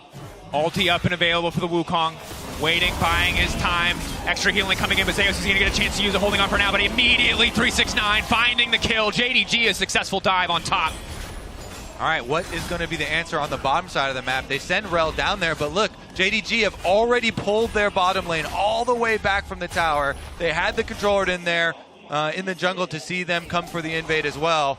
As Dragon is spawning, JDG are getting turret plates on top side. There's also Knight who already rotated over, knowing that a dive could be in the works. But with Talia shadowing towards that side, can't actually do it. So T1 will get a Drake, but they're paying so heavily for it. And JDG do have an Ash Arrow angle plus a Varus ultimate, but looks like they don't want to do it without Kanavi having his ultimate available for the Wukong. So they'll give up the objective in exchange for the huge bounty of gold on top side. So many turret plates taken off of that dive. And the thing we have to keep our eye on now is where is this Herald going to go? In the back pocket of Keria, not ideal. He's not going to be able to move between every lane in the same way that Owner would, but might shift his attention to the top side of the map as he starts to wander up there now. Owner coming in tow right behind him. Might try to break the top lane matchup open. And Zeus, some incredibly dominant performances on this Aatrox in the quarterfinals, continuing to go for the lethality route. His bread and butter, see what he can get done. It's also, again, Kanavi having such a big impact and utilizing these early kills extremely well. This is a level 10 Renekton. Doesn't have Dominus, but does have Gore Drinker available. And Kanavi's on his way. I really feel like Wukong has been the most underrated pick at Worlds so far. T1 are going to go for the dive. Kanavi's going to try and answer. TP now coming in, 369 staying alive for now. No dominance, the Gore Drinker healing now coming in, but Zeus goes in just in time. Hostile takeover will not connect on the real Kanavi. They're still focusing on Zeus. The bailout will not be enough, and they'll say kill Kanavi, not quite! Shattering Strike, a bit more damage going through, but at the end of the day, it's Fizzle. They get the kill on the top side, 1-for-1, top laner for top laner, but it's missing, and Ruler looking to extend their lead on the bottom side. Herald now dropped, trying to give gold to Faker. And they do spot Kanavi there. Faker should be able to, at the very least, benefit from some of the gold that is going to come through here. But it's still JDG who are able to get this bot side lead and make it even bigger. Look at the gold lead here. We're looking at almost 1K advantage for Ruler. Well executed defense on the top side for JDG. A character down, and they still get the 1-for-1 trade, plus allow for the extra money here. And remember that coming into today, JDG were the only team in the top 4 with an average gold deficit at 15 minutes in the game. They were not a powerhouse landing team, but today the story's starting to change. And we can see T1 going for the play here is missing, throws out the arrow, and we can see how this unfolds. And it is actually the arrow that ends up being big because Zeus otherwise can just get out there, might be able to survive, and then T1 can take a big win, then use their threat and try and play for a Herald play afterwards, but instead, they're not able to take down Kanavi. They don't get the bailout resets, and it's JDG that gets out ahead. A really good Kanavi clone there. Kanavi now going in the arrow just around the corner. The bar assault's going to be there as well. Keep your eyes on Ruler. Where is he going to throw it? Owner trying to make the play out. Guma keeping his support alive. Does not want to give over the 3-0 shutdown to the side of JDG, but JDG keeping the pressure up, keeping their eyes on the tower. Will focus down that objective. Yep, the damage is enough for them to take down the tower. Kanavi invested his ult, he invested his flash to escape, not give over the extra kill. Their counter jungling is also successful. They are on a roll here. JDG taking over. And after how game number 2 went, it's hard to imagine how T1 can stand up to this team fighting power. The early game has been exceptional, but particularly with a composition where you have the Kalista, that is, as we see here in the lane economy snapshot, 900 gold behind, it becomes so hard to play out these mid to late game fights, and the only gold is on Keria, which, you know, he's going to feel great about, but T1 as a whole not so much. And we start to feel, again, this game kind of slipping away as we get to the fight at Herald. And crucial that T1 have been able to grab the first 2 Drakes. They have not gotten nothing in the early game. Getting a third, moving up to Soul Point on a Cloud Soul, feel pretty good. But I don't think JDG are going to give them an angle. They're so far ahead now, they don't have to concede much. Of course, not in a great position. Yeah, I was going to say, not in a great position to contest this Herald. And that's why I didn't say concede nothing. I said concede much, because they will have to give that one up.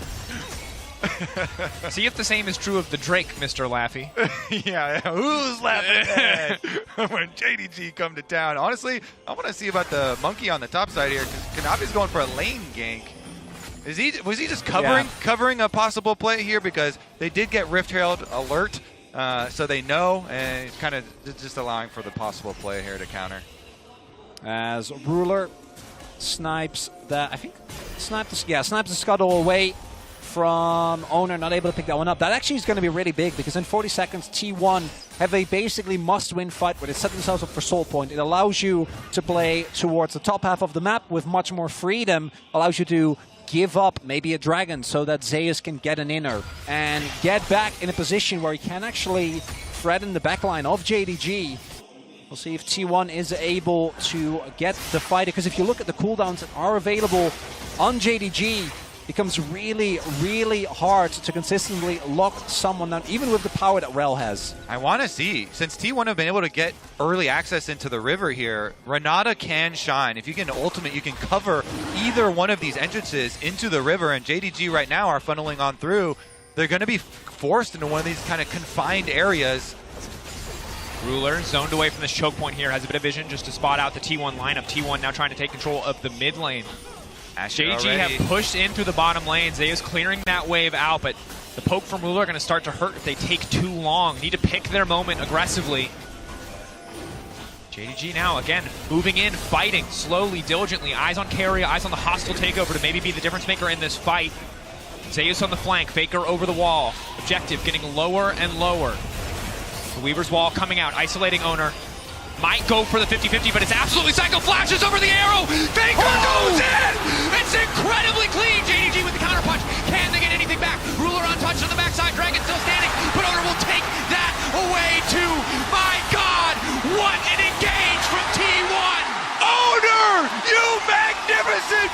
Ghost, what in the world? He makes the engage happen and he secures the Dragon.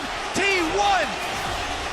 Whoa! My favorite story about Owner too is that his name is actually Wonder because he has so much pride in being on T1. Owner, Zeus, and Gumayushi. They came up, all of them, through the T1 system.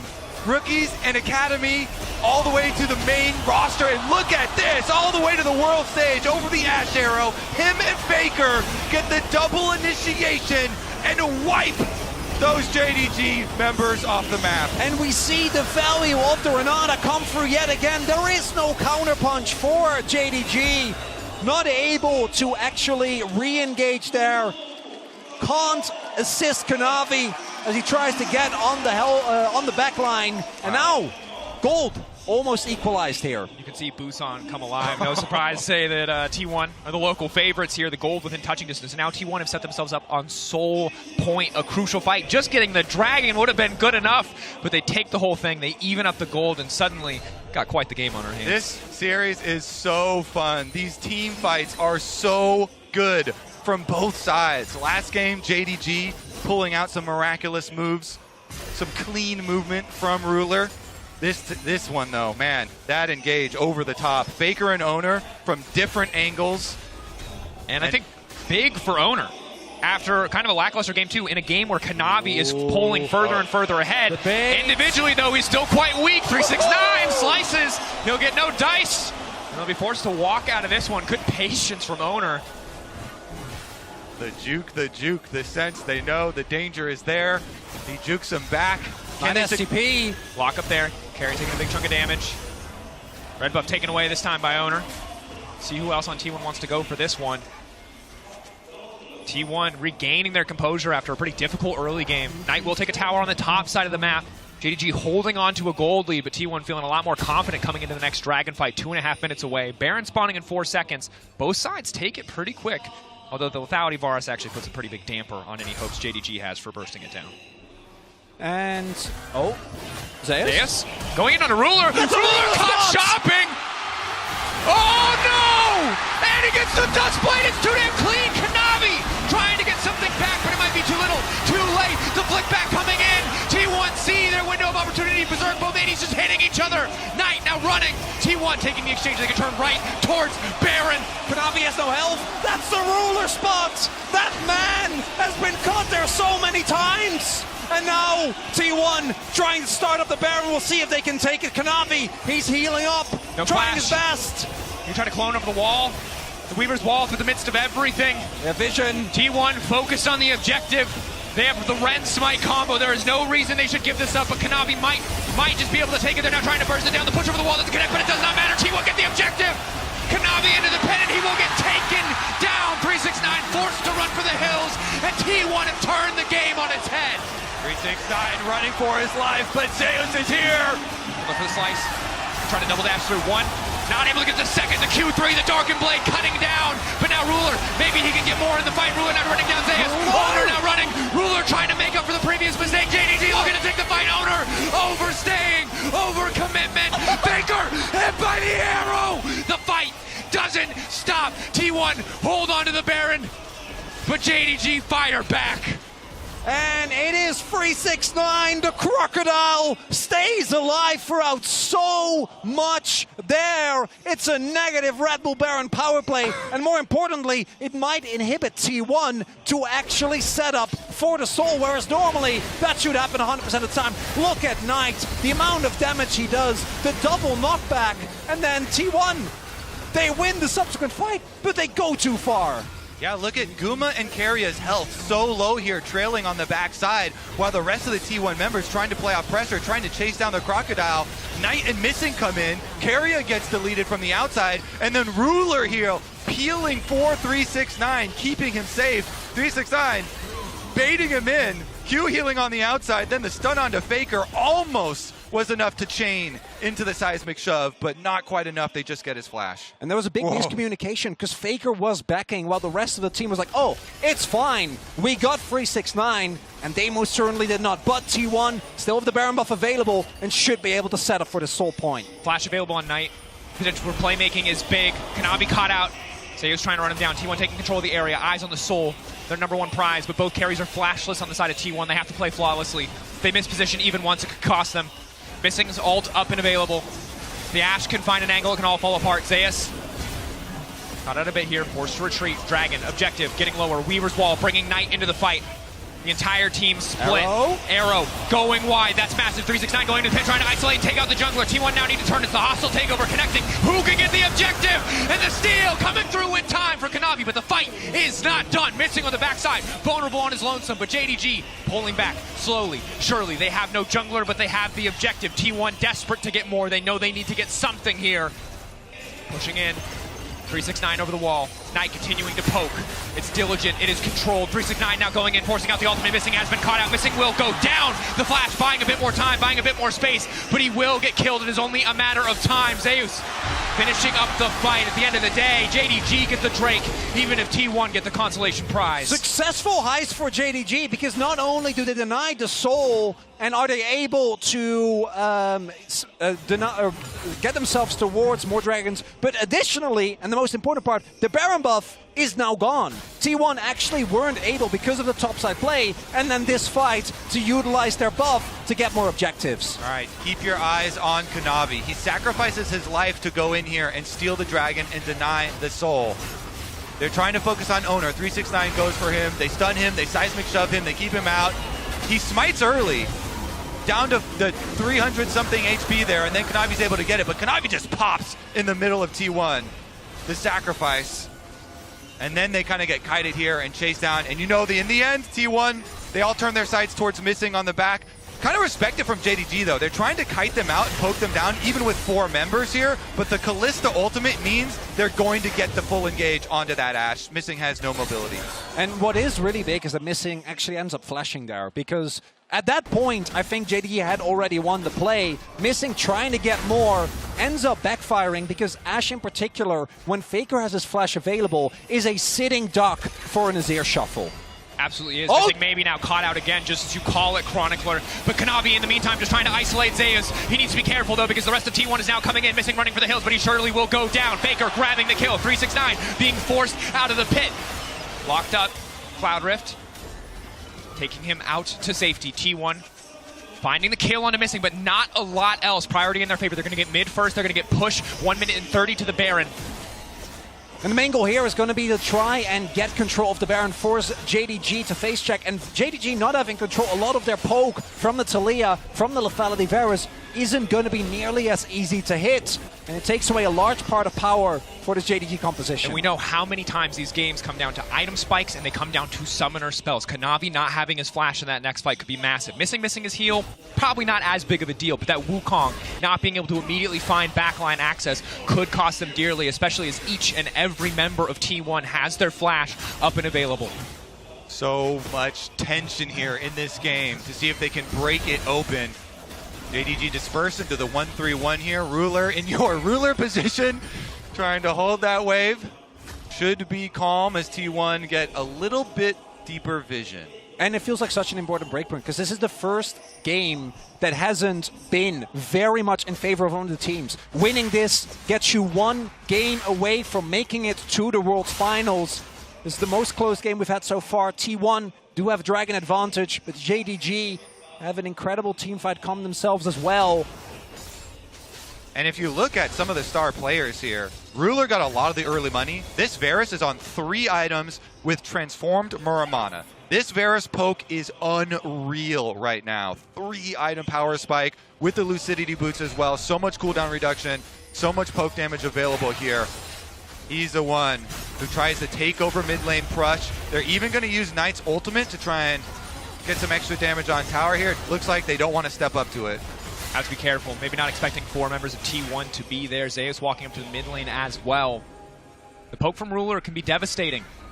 T1 can't spend too long trading blows in the mid lane against this Varus, or too long setting up and taking objectives. Topside control, topside vision control in favor of T1. A bit of vision in the pit means JDG don't have to be too scared, but they might be fishing for the angle. Arrow going onto the jungler. Flick back is there, looking to burst Owner, looking to taste him out of the equation. The pullback is there for Guma. He will keep Carry alive. Fate's call. But it's the fate of T1 to lose this Baron. Zeus playing on the edge here. Step forward. Darken Blade, Q2 coming out. Just a bit of poke though. JDG looking to take control of the area, but they don't quite have all the vision that they need to walk in. Oh, Zeus is on the watch. They can take him down. Zeus spotted 369 early ultimate to get the Fury up. Knight going over the wall. The flick back flashed away, but Zeus is certainly dead. The rest of T1 now trying to move into the jungle to compensate, but missing, zoning them off as best he can. Zeus, the blast cone, not enough. Back into the midst of the team, and he will get taken down. Ruler now on a rampage. And that may be the angle that they're looking for. Dragon, though, are they going to try and trade Baron for Dragon Soul? They've got Callista. They're going to try and rend it. Gumayushi is going to try and rend this Dragon. They're going to try and get Cloud Soul in exchange for the Baron buff. And the immediate win going to be there for JDG. We know how deadly this team is when they get their hands on a Baron. T1 starts off with missing, finding the arrow onto Owner, ends up going down, and it snowballs from there. The vision control pivotal there, because if Zeus goes unmatched and JDG start that up, it might have been another play entirely. JDG able to pull out at least on the short term. JDG have had some of the most devastating Baron power plays of any team at the tournament. Let's see what they can get done with it, because they did pay a decent price here in the form of a permanent Dragon Soul to the side of T1. Have to be careful, have to respect that soul. But for the next 2 minutes and 20 seconds, it is JDG who are favored. Not quite enough members in the mid lane to bully this tower down, but the empowered cannon minions will be more than enough. And again, eyes on Ruler! Kuma forced to flash. Clean arrows from missing this game. Owner has to be careful here. Flick back, not quite going to connect. Owner able to walk this one out. A tier 2 tower in the sights of JDG. They should be able to get this easily. A similar story for 369 on the bottom side. T1 just need to weather the storm. And the heal is good in lane, but once you get out, it is very tough not to have the cleanse. Zeus on the flank. Zeus on the side. TP coming in. Faker looking to make the play against Ruler. Owner goes in!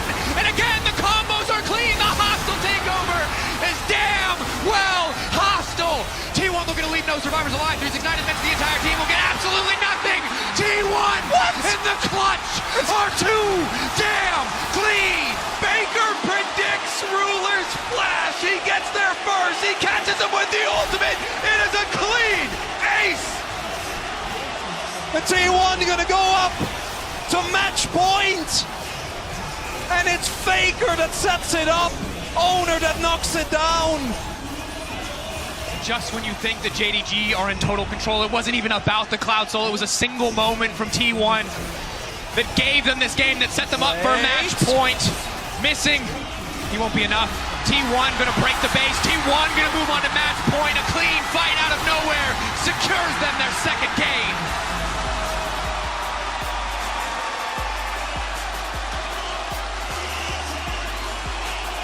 These players